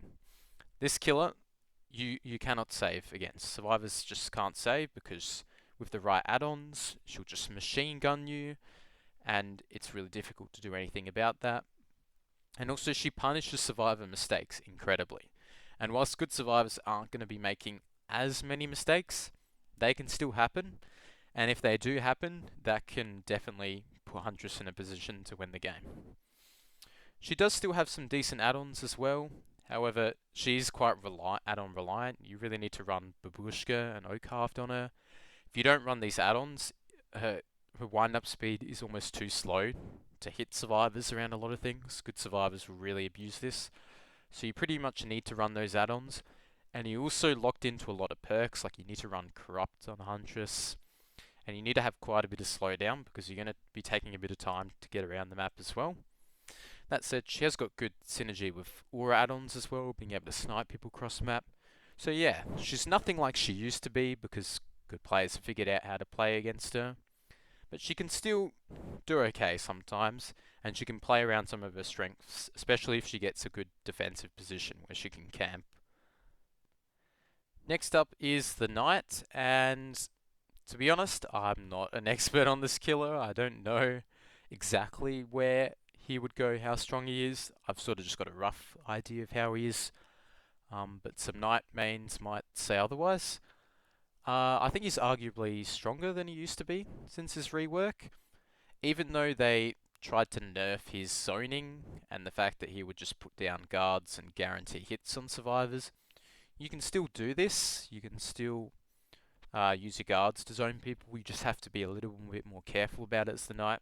You need to make sure you're not walking too close to your guard so that it times out really quick in a chase. So you've got to be wary of these things, but that said, he can still zone survivors quite effectively in chase. He's got a unique ability to pressure multiple survivors at once with guards, which is quite good. And the guards can really pressure survivors, like they can waste a lot of time, and if survivors play really bad, they can even get a hit sometimes. That said, I wouldn't rely on them getting hits. What he can do though, is he can control chokes and 3-gens, and he can constantly pressure one survivor whilst chasing another. So he's got pressure on 2, maybe he's got a hook as well, and someone else has to save, and suddenly no survivors are doing gens. So he can be really good in those situations where he's able to use his guards to get a lot of pressure. The Carnifex is still really good in chase. He can use it to instantly break pallets and get hits, which is quite useful. And he can use the one of the guards. Sorry, I can't remember the name. The Jailer. He can use the Jailer to pressure survivors for a really long time as well. And this is quite good because the jailer can waste like over 30 seconds of a survivor's time if they aren't able to get back to the flag. So yeah, he can be quite good at pressuring different parts of the map. He is somewhat map dependent though. If a map doesn't have good chokes or like good zones to control, this killer can be kind of bad. Maybe a map that's like an indoor map that's not very easy to choke can be really difficult. For example, if you're playing like Midwich, it's probably not the best map for the night. And he still takes a little bit of time to down survivors in chase. That said, you used to be able to, as a survivor, take the guard off of someone to delay the chase and waste time. This was an effective strategy against him. You can't do this anymore now because the knight has 3 separate cooldowns for his 3 guards. So if a guard is taken away by another survivor who you're not going for, you can summon a different guard to go and chase that survivor you really want to go and chase, which is quite good. Having 3 cooldowns in general for his different guards is really good in a lot of situations because he can constantly have uptime on them. Another thing as well I mentioned with the knight is that perks like Dead Hard can be really good against this killer. So you can get a free Dead Hard against the guards. So this can waste a lot of time in chase. If you're trying to zone someone and the survivor uses Dead Hard against the guard, they'll get a lot of distance and waste a lot of time. But yeah, that's pretty much the knight. He's good at zoning, controlling maps, but not the best killer. Now we move on to the B tier killers. And these killers are significantly worse than the B plus killers generally. Usually they have a lot more weaknesses and they have a lot of problems that really stop them from getting a lot of 4Ks against good teams. Sometimes they won't be able to do much in certain situations, but they still have opportunities to do well in some games, and they still have some strengths that kill players can play around. First up, we've got the Xenomorph, and I don't know, I don't really like this killer. Some people think he's quite good, but I think he has a lot of problems that really put him down against good survivors. The main problem is that he's countered a lot by flame turrets. He's kind of like a Nemesis with probably a worse attack, and is also countered by flame turrets that put him out of his power. And this means that he can really struggle against good survivors in chase. What good teams will do is they'll set up 2 turrets next to each other, and there's nothing you can do about that except go up to it and lose your power if you want to get rid of those turrets. So basically, if you ever run into that, you immediately lose your power and become an M1 killer, and you have to go either straight back into your tunnels to get your power out again, or you need to just go M1 survivors. So this can really suck. His power as well, like his tentacle hit, it's also just kind of a worse version of a Nemesis attack. It's got worse range than Nemesis, can't break pallets, it's just not really good. What this killer does have over Nemesis though is he's got a bit of mobility. He can pop out at the control stations, which will spawn near the gens, sort of similar to the security doors. But I think you get a little bit more warning when the killer comes out as opposed to the security door, so a bit more time for survivors to run away. And they can also set up turrets nearby, so that even if you pop out near survivors, the killer might lose distance because they're forced to swing at the turret. So this can be a problem as well. His add-ons, or she I should say, or it, whatever you want to call the Xenomorph, their add-ons are kind of not great either. They've got some like mangled add-ons, and the problem is you're kind of forced into running add-ons that nerf the turrets, but then it feels like you're not really running add-ons, you're just running band-aids for a big weakness that this killer has. So that's definitely a huge problem, and it means that a lot of chases you'll be forced back into your tunnels because you lose your power. The times that this killer can do well, if there's no flame turrets around a chase, then they can get decent downs. The Xenomorph has got a pretty quick recovery on its tentacle attack, so if it can get one hit, it can follow up with a second quite quick and maybe get a down. It's also pretty stealthy in its crawler mode. Can sneak up on survivors with a little bit lower terror radius, which is okay. And it can also be a bit harder to see because it's lower to the ground, which does matter on some loops. And having the mobility that other killers around this tier wouldn't have does make up a little bit for its weaknesses. But that said, good survivors will really play hard around the turrets and make it really difficult for this killer to do much. The Cenobite, or Pinhead, is another killer who, in theory, his power seems really powerful, and sometimes it is, but he's got a lot of weaknesses like Xenomorph that survivors will capitalize on. In pubs, or against average survivors, this killer often dominates because he punishes miscoordination. If you survivors aren't playing around body blocks or playing around the box correctly, he can really snowball out of control and cause too much slowdown.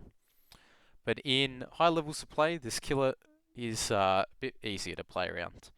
He's got an okay chase power.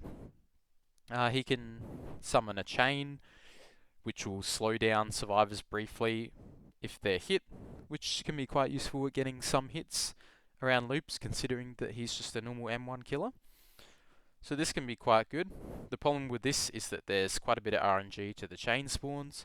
Sometimes you'll chain someone, and the chains spawn in bad spots, and they'll instantly break because the survivor runs around an obstacle in between the chain spawn and them, so they'll just break quick, and then your power has done nothing and you've lost bloodlust at the same time. Also, the chains struggle on indoor maps or maps with lots of walls. It's very easy for survivors to break it. So because of this, he's forced into running his purple add-on Impaling Wire, which partially makes up for this weakness by sending more chains when the chains break from the environment, but it still doesn't entirely make up for this. It does help a lot though, but it does also feel like Xenomorph, where you're running a Band-Aid add-on to solve some of his issues. The Xenomorph also spawns a configuration on the map, like the box, as lots of people know it. And survivors need to go and do this every now and then, where Chain Hunt's going to start. Good Pinhead players can go and find the box off spawn, which can be somewhat good. You can instantly get information on all survivors and start a chain hunt, which makes it difficult for them to do gens. The problem with this is that good survivors are able to effectively manage what everyone's doing, and they'll always get someone to do the box at the right time. And also, they'll make sure that they don't take chases near the box. So if they're taking chases far away from the box, if the killer wants to go and get the box, if they happen to know where it is, they're having to walk out of their way to get the box, and this wastes a lot of time. It's not always worth it for the killer. This killer also struggles a lot against body blocks as well. It's quite easy to body block against him. Body blocking survivors can break the chains, and this further hurts his chase power. And also his add-ons, other than the Impaling Wire, are not great. They removed his original Pain add-on, which was really good at tunneling. It made him a really good tunneler. But now you can't do this anymore. You can't tunnel people off the hook by chaining them, putting them in mend, so this isn't very good anymore, this add-on. And yeah, he's got a lot of other weaknesses that make it a little bit difficult for him to play the game. He's also susceptible to certain perks. The perk Fixated is really powerful against him. This makes it so that when the survivor is chained, they walk quite a bit faster, so they're slowed down less. So it's like a direct counter to him. And he also struggles a bit against a lot of the perks that M1 killers might struggle against. You know, things like healing perks and exhaustions. That said, he can use his chain to cancel some exhaustions and perks like Dead Hard, so that can be somewhat useful. Overall, this killer can do well. He's got the things in his kit that a killer would need to do well, but he's got a lot of counterplay and a lot of weaknesses that good survivors will capitalize on. Myers is a killer who used to be arguably one of the worst killers in the game. Originally, actually, a long time ago, used to be considered really good. but he was slowly power crept and eventually just became one of the worst because his power was more of a hindrance than it was useful. So they recently reworked him, and he has gone up quite a bit since then. He is quite a bit better. Some of the strengths of his new power: he can now toggle between being undetectable and stealthy and not. So he basically doesn't have to tier up into tier 2. He can choose whether he wants to be in stealth mode or chase mode. This is good. In general, he gets a lot more stat buffs now. He breaks pallets faster and does things faster, which is quite good. You can use these stat buffs to cut chases a bit shorter and do things a little bit quicker, which is nice. And most importantly, he's tier 3 now. He is a lot better, I would say. Now he doesn't need to stalk survivors for as long, I believe, and he doesn't have to worry about a stalk on survivors running out. He can stalk survivors instantly, and when he does get to tier 3 and he activates it, he gets a long dash sort of attack, sort of like a pig lunge, but it charges up a lot quicker than a pig lunge, and it also insta-downs. This attack is quite powerful in chase. It's pretty good. You can break pallets with it, so you can chew through some pallets, and you can get hits around a decent amount of loops in the game. It's quite scary for survivors to play against because of the fact that it's insta-down, and it's also quite unpredictable as well. You don't know how long the killer's charged it up for, so it could be anywhere from a short dash to quite a long one, depending on how long he's charged it up for. And he's also got some decent add-ons now as well. They're not as good as they used to be. Mars used to have really good add-ons, like the tombstones where you could kill people. But now they're less good, but they're still usable. He's got a good purple add-on that makes it so he can cancel his power and keep half of the remaining power bar he used to have. This is really good because when you down someone and you want to go and hook them, you don't really want to be in tier 3 anymore because you're just wasting your power usage. So this add-on is quite good. It's also got some other stalk add-ons as well, and some decent ones. The problem with this killer though is that he has to stalk, and stalking is just, it's not very good anymore. The problem with stalking is that you just spend too long doing it. Good survivors will make you take forever to stalk because they'll use line of sight to block your stalk, and they'll make it so that you need to walk after them, catch up, stalk a bit, walk after them, catch up, stalk a bit, repeat.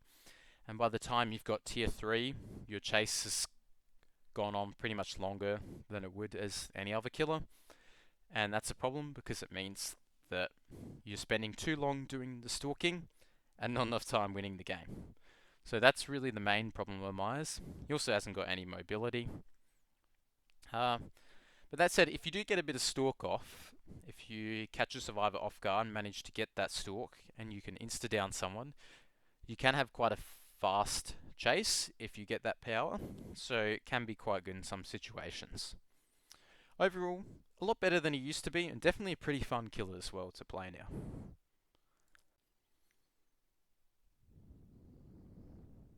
Next up we have the Wraith. This killer is pretty much like the Mr. Reliable of the Dead by Daylight killers. He's probably one of the most consistent killers in the game, and he pretty much always gets similar results. So it's usually somewhat easy to tell how well a Wraith's going to do from the start of the match. He's got really good map mobility. For a killer at this level in the tier list, he's got surprisingly good map mobility. And it's also very flexible because it simply makes him undetectable and also gives him like a massive speed boost so he can go anywhere he wants. He's not limited to specific teleport locations, and he doesn't give a bit indicator when he's in it. So he can, basically he doesn't have to deal up with the catching up part of the game that a lot of killers have to deal with. And this is quite a good strength. This means he can get close to survivors, and he can even use his stealth sometimes to get free hits on unprepared survivors, though good survivors often won't let this happen because they'll be aware that they're playing against a Wraith. As we talked about before, he's a very reliable killer. He's extremely map resistant. So what I mean by this is he can do well on pretty much all maps due to his flexibility, And he even does well on maps that a lot of killers might struggle on. So we're talking about indoor maps that some killers might struggle to use their power. This killer's power does just fine, and sort of works better because of his stealth.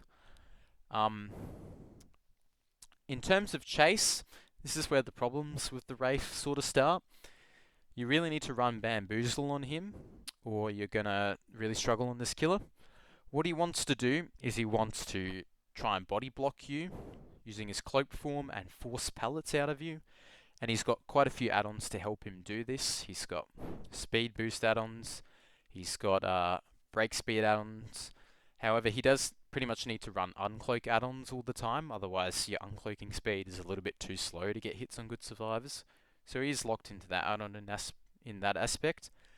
Often his chases end up involving mind games with the survivors.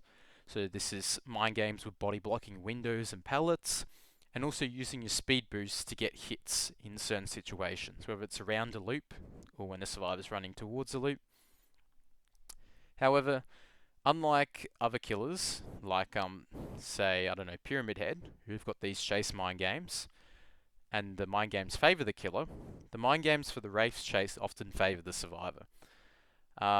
This is because they can often outplay these mind games, and they will make it really difficult for them to catch. They'll do things like breaking away from loops, and they'll also play around his lunge distance. Good survivors will know how far he can lunge, and also abuse some strong window setups. If you've got multiple windows, not even Bamboozle's going to save the Wraith from that, and he's going to have to uncloak and do a bit of bloodlusting. So this is his main problem. He's also an M1 killer, so he's susceptible to body blocks and aggressive plays from survivors. And he also struggles a bit against perks like For the People and Soul Guard, Unbreak, DS, all these sorts of things, because he's not very good at getting lots of hits really quickly. He doesn't have a machine gun ability like Huntress or something. And because of this, he's not very good at snowballing the game. So, however well he's doing at that moment, he's probably going to keep doing that well. And it's very hard for him to suddenly come back if he's having a bad start. That said, he's still a very consistent killer, and compared to other killers around this spot, he doesn't have as many lows. However, he doesn't have as many highs that they might have as well. So, a pretty decent killer, and pretty all well-rounded. Does have a bit of counterplay though, when good survivors play against him. Next up is Leatherface, or Bubba. Where do we start with this killer? He's got an insta-down, which is quite nice. However, good survivors probably won't heal against him, and he doesn't have a way to really M1 people quick, so eventually survivors will save a bit of time because they don't need to heal against Bubba. What he's really good at is shredding pellets. If survivors throw a few too many pellets and he shreds them, this can be really dangerous, especially on a map with fewer pellets. Suddenly there's a bunch of dead zones, and Bubba can instantly down a survivor, or even multiple survivors if he's lucky. And this is where survivors can have a bit of trouble against Bubba. He's obviously very good at camping. It's impossible to save against this killer in the end game, or if he gets a basement hook. If he ever gets a basement, survivors just have to give up the hook. There's nothing they can do about it. So because of this, he uses perks like Agi well. He's also good at securing heal hooks as well, any sort of hooks that's good at camping. However, his camping is not as good as it used to be, and camping in general is just not a great strategy these days, especially face camping. A lot of the anti-camp features hurt this killer, so you can't face camp in a lot of situations. It's not basement or endgame.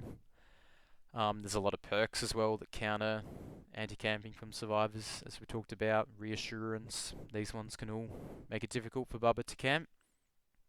That said, unlike a lot of killers at this level, Bubba doesn't have to deal with body blocks and aggressive survivor plays, which is what a lot of good teams would do against other killers. So he can easily bulldoze survivors if they happen to make a misplay and group up, and you can't save a teammate, pretty much. If your teammate goes down, there's not much you can do about it. If they're being tunneled out and they can't survive, then you can't really save against a Bubba. Another problem with this killer though is that he really needs Bamboozle, sort of like Billy, but it's even worse. If he doesn't have Bamboozle, then this killer can pretty much be ran forever and he becomes an M1 killer. He's also got pretty much no mobility, which is a problem as well. And he's also got a really predictable game pattern. So survivors will know how to play around him and what to look out for with Bubba. As long as they're able to have decent chases with him and not throw the pallets too fast, and utilize windows and don't go down near the basement, Bubba doesn't really have much of a chance because he doesn't have anything to do about that.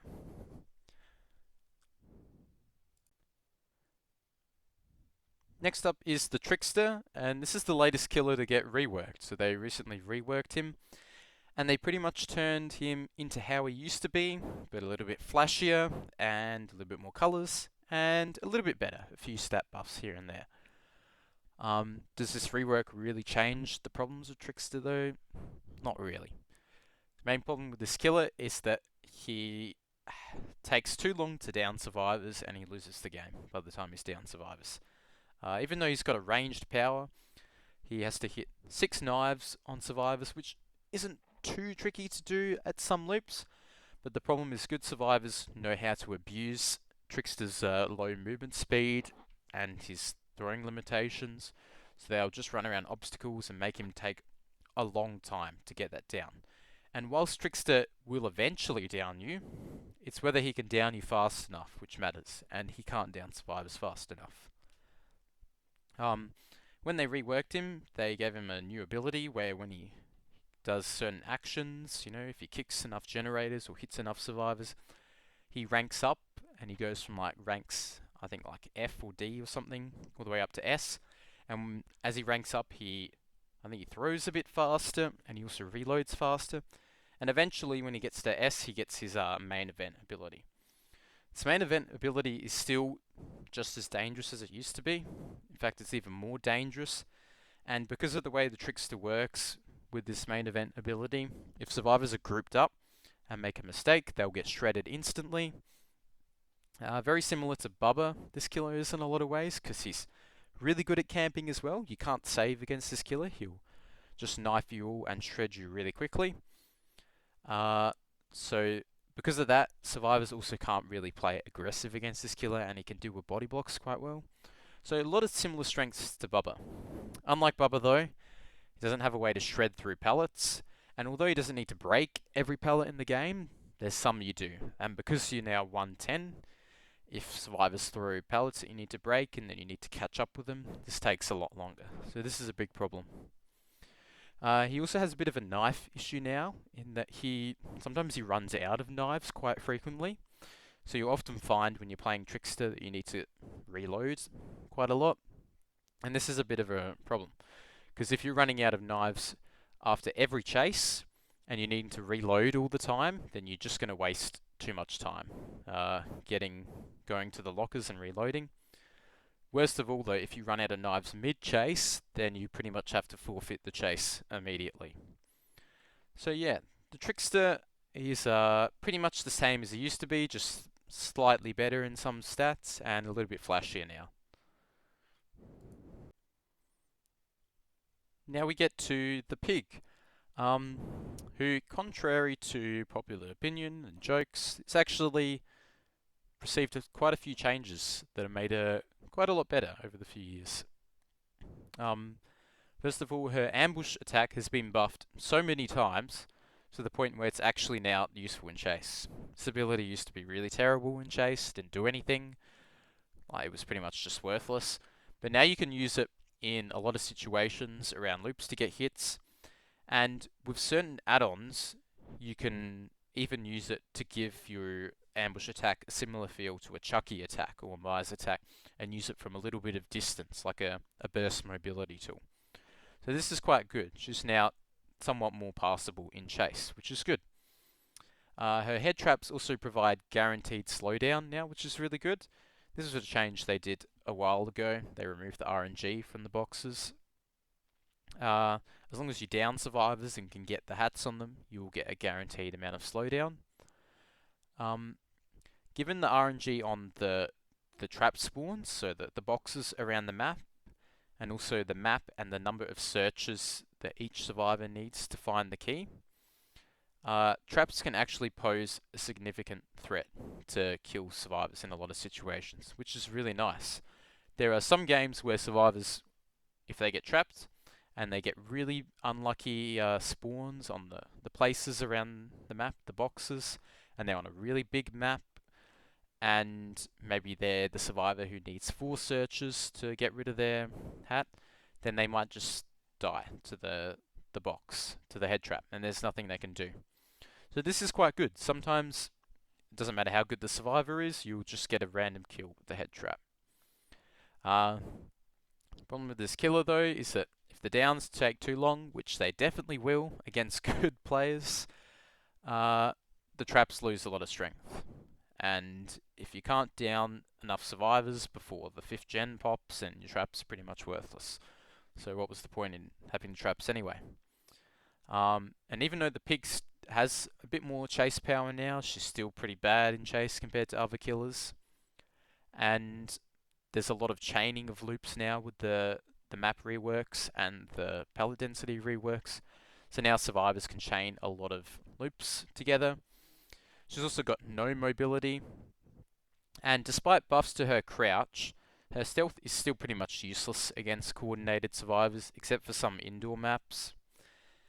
However, she has got a decent selection of add-ons now, which is kind of nice. She's got decent add-ons which she can use. She can use add-ons to buff her traps, but also her ambush attack, which is quite nice. So overall, this killer's a little bit better than she used to be, but she's still got the same problems, because she's still an M1 killer. She still really struggles against all the meta perks and everything, and still struggles against coordinated and aggressive survivor teams. Finally, at the bottom of the B tier, we have the Dredge, which is unfortunate. The Dredge is a fun killer, but he's pretty much a less consistent and slightly weaker Wraith. If this killer didn't have really strong maps like Midwich to play on, he would be down in the C+ tier or even C tier. On a lot of maps, he's pretty much worthless. His power doesn't do much. And even though they buffed locker spawns on a lot of weak maps, there's now a lot more lockers, and they gave Dredge a lot of base kit buffs, so now his power is actually usable outside of Nightfall. And he's still got some really good add-ons where he can start in Nightfall or have longer duration. And despite all these stat buffs overall, he still kind of struggles on these open maps. And even though they buffed his Nightfall in that you can't hear him anymore, you used to be able to hear the Dredge from really far away. Now he's got a bit more chance of sneaking up on survivors. These don't really change the real problem that coordinated survivors can still deal with him really well in chase. And if he's on a map that's not Windbridge or really favourable to him, he will just get looped forever. Because his anti-looping ability, his Remnant, is very susceptible to survivors just breaking away, running to another loop, and there's not much you can really do about that. So often, he'll just take way too long to get hits, and he can't snowball against good teams. Especially if they start using healing perks or anti-slugging perks, this hurts him even more. That said, if the Dredge was only played on Midwich, this killer would be A tier. On Midwich, this killer goes absolutely insane. He's able to down survivors really quickly because of the way the loops work and how easy it is to zone people with his power, and also the insane map mobility he gets on that map. Unfortunately, most games as the Dredge you're not going to be playing on Midwich, so in most games he's not very good. Alright, and now we get down to the C+ tier killers. These killers kind of have a lot of problems for them. Probably should be buffed. They've got too many weaknesses that just kind of make them not worth using. There's usually just killers that are better. And especially against good survivors, these killers will struggle a lot. The first one is the Doctor. In public matches, the Doctor's not bad. He might be a B tier killer. Not terrible. The problem against good survivors is that they know how to play against Doctor, and they can make him take a very long time to down survivors. What's the Doctor got going for him, first of all, though? One of his most underrated abilities is that he doesn't have to deal with stealthing. Good survivors often use stealth to get unhook saves when the killer's not prepared, or to waste time at the start of the game. The Doctor doesn't have to deal with this though. He can spawn in, walk a little bit, use his shock ability to find all the survivors around him, and start a chase instantly. So because of this, he doesn't have to deal with any of that, which is nice, and it saves quite a bit of time. He can also use his shock ability to put survivors in madness, and if they get in tier 3, they've got to snap out, which wastes a little bit of time, and he also uses it as a bit of a chase power. The problem is, though, is that this chase power is pretty much worthless in a lot of situations against good players. If you're playing against good survivors, and they know how to chain tiles, and they know how to take really optimal pathing against the Doctor, shocking will most likely get you nowhere in a lot of situations, because the survivor can make more distance than you can by shocking them and making them not throw a pallet or vault a window. When this happens, the Doctor is forced to bloodlust, so in a lot of situations, you're better off as the Doctor just playing as an M1 killer, and just M1ing survivors around loops, which sucks, because it means it feels like you don't have a power in a lot of situations. The Doctor is also forced to run certain add-ons. He has to run range, and he has to run discipline, and because of this, even though he's got some other really cool add-ons, you never get to use them, because you have to run those add-ons against good players, or you'll just be destroyed, because his shock is not very good without those add-ons. So this also sucks. He's also, just like other killers here, pretty much an M1 killer, and even compared to other M1 killers, he suffers quite a lot against body blocks and altruistic survivors and aggressive plays. Survivors have perks like For the People, or exhaustion perks, or really any of these types of perks, healing perks, anything like that. Survivors can play really aggressive with the Doctor. They can run in and take body blocks and be really annoying. They can throw throw pallets for survivors who've been shocked. And this means that the Doctor, you might shock around a loop. You might spend 30 seconds doing this, and just as you're about to catch up to a survivor to hit them, guess what? Another survivor runs in and takes a body block, and you just wasted all that time for nothing. And then they go and get healed, and they get healed and come back before you even get to catch up to that survivor and try and hit them again. And this is a huge problem for Doctor. That said, on some maps, I guess maps like the game, the Doctor can be okay on. He can shock survivors a lot, and he can deal with the loops on that map quite well. And on some maps, the Doctor can be okay, but he also does struggle a lot on really big maps as well, because he's got no mobility. He's just an M1 killer, and in fact, he has to slow himself down to use his abilities. So yeah, definitely a lot weaker than people realize, because of the fact that his shock really just isn't that great of an ability against good survivors. Some Doctor players like to run Rapid Brutality and perks like this. The problem is that if you don't have Bloodlust, there's some loops in the game where you physically cannot hit survivors if you don't have Bloodlust. So whilst this can work against like average survivors, or if you're playing on ping as Doctor, this might work. If you're playing on strong maps with survivors with good perks and you don't have Bloodlust, sometimes you just can't down the survivor and there's nothing you can do. So yeah, that is the state of the Doctor. Next up is the Onryo, who you could maybe make the argument that she's a bit higher or lower. Not entirely sure where she sits on the list. She's got a pretty decent set of add-ons, I guess. She's got some okay purple ones you can use on her.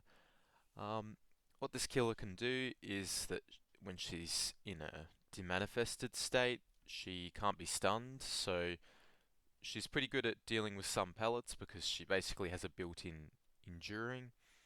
She can also use this mode to get past body blocking survivors, which is quite good, so it means it's pretty difficult to body block against this killer. She can also use her demanifesting state to trick survivors at some loops, because she She appears in and out of the realm, so sort of like how Spirit has passive phasing. You'll see her for a moment, and then you won't see her for a bit, and then you'll see her again. So you can use this to pretend to go one way around the loop, and then suddenly go around the other, which is a little trick that can sometimes work at loops. The problem is though that good survivors can really play around these small little chase things that she gets, and her stealth also is not great because when she's in her stealth she makes these screeching sounds that you can hear, so you get a pretty good indicator that she's coming towards you. So the problem is that these can be countered pretty hard by good survivors. She does also get a teleporting ability though, which is pretty nice. There's TVs that spawn around the map, just like other killers who've got set teleporting locations. They usually spawn near gens. And she gets a little bit of mobility from this, which is nice. But the problem is you can't rely on it because sometimes TVs will be turned off. And when the TVs are turned off, you can't teleport to those locations. So it's kind of just like a way less reliable version of a Springtrap mobility or some other killer who's got a similar form of mobility. The one thing this killer can do is she can play the condemned style and try to teleport around the map and inflict condemned status onto all the survivors, which in theory you might think a good Sadako player could pull this off with the right add-ons. The problem is though that good survivors will just take the tapes out of the TVs and near the generators, and then I believe that stops the condemn progress on them. So they really just play around the strategy, and then by the time you get anyone close to being condemned and moreable, the game's already lost. And also you have to waste a lot of time doing this. You got to keep teleporting around the map, and this gives survivors like free time to do whatever they want to do gens and stuff. So overall, this killer, she's got the potential to do some things, but the problem is that they just don't really work against good survivors.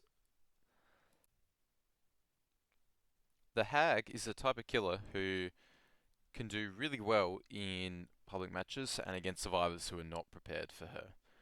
In a lot of these games, she can steamroll them because she can set up all the traps around the map, and she can play really defensive, and survivors will walk into her traps and get hit all the time, and then she'll be too oppressive. Uh, the problem is against good survivors, just like a lot of killers around here, her power doesn't really work very well. um, Good survivors will play really aggressive against this killer, and this killer really wants a bit of time on her own at the start of the game to set up her trap. She doesn't want survivors to follow her around and start pressuring her because she's really bad in chase. She can't really chase people.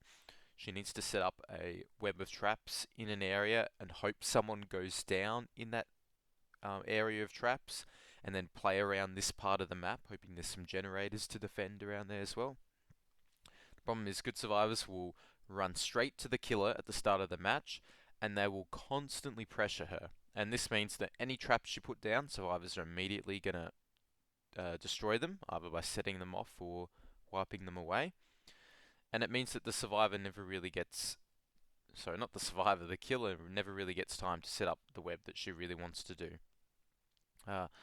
So in the end, the Hag will probably end up not really ever getting a down, and this can really suck.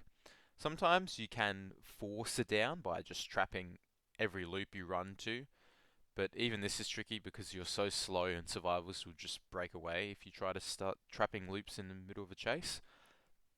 She does, though, have good synergy with some perks. She can run hex perks pretty decently, and she has got the one thing that keeps her a little bit from being the very bottom of the barrel is she's got some really powerful add-ons. So she's got things like the Rusty Shackles, which is a really good add-on because it doesn't tell survivors when they've triggered traps. So this can really even catch off some of the best survivors because they don't know the range to trigger the trap. So even though her kit is really bad against coordinated survivors, and they can run healing perks and anti-camp perks to completely counter the things she wants to do, she does still have some crutch add-ons, I guess, to help her just a little bit. Finally, in this tier, we've got the Legion, who is just kind of not really good at anything. This is his problem. His power is that he can injure survivors and apply mending really easily with his Feral Frenzy. And this means that you don't have to worry about hitting survivors twice in a chase, you only have to hit them once. And the mending status effect can counter some perks like Dead Hard, which is somewhat nice. You can also get a bunch of people injured at the start, although this doesn't really happen that much against coordinated survivors because they'll always play really far apart. So you'll never get use of multiple chaining hits that much, unless you're on a really small map as the Legion. This also means that you can't ever use your ability to down the fifth survivor that you frenzy. They have buffed him a little bit recently, which probably puts him out of being from the worst killer spot in the game, because now he can use his frenzy a little bit more in chase than he used to, because they significantly reduced his cooldown from his power. You can also run the Eerie Button add-on to destroy pallets pretty quick and catch up to survivors decently fast. So he's got some things he can do in chase, but at the end of the day, he relies on Bamboozle and perks to help him in chase because he's mostly just an M1 killer, and this is his main problem.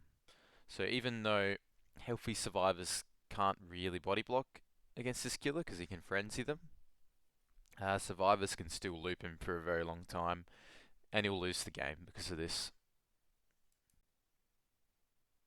Next up, we go to the C tier. So these are the killers right at the bottom. These are the worst killers in the game, and I think a lot of people would generally agree on what the worst killers in the game are. Third to worst, we've got Trapper. The Trapper, I think we all know why he's bad. He just doesn't have a very good power against survivors who are somewhat aware of what his power does. All he can do is put traps down in the grass, which the problem is good teams, just like the Hag, will follow the Trapper at the start and they'll track his traps and immediately disarm them if he tries to put any around in any sneaky spots or anything. So against good teams, there's pretty much no point trying to hide traps. It takes too long to do, and survivors will just send one person to follow you after anyway. So this doesn't work at all. So you're pretty much limited to using traps to block off loops, which can be okay.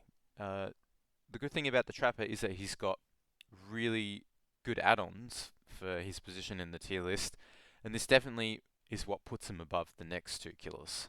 So he's got really powerful, particularly really powerful Eerie add-ons. He can use the Eerie Stone and the Bloody Coil, and this is a great combination because he can use this to put traps around loops or in hallways that survivors need to run past, or on certain pallets, and he can basically block off those loops, basically saying, hey, you can't use this for the rest of the game. So he can maybe block off half the loops in the game, or a lot of the strong loops on a map, which can be nice.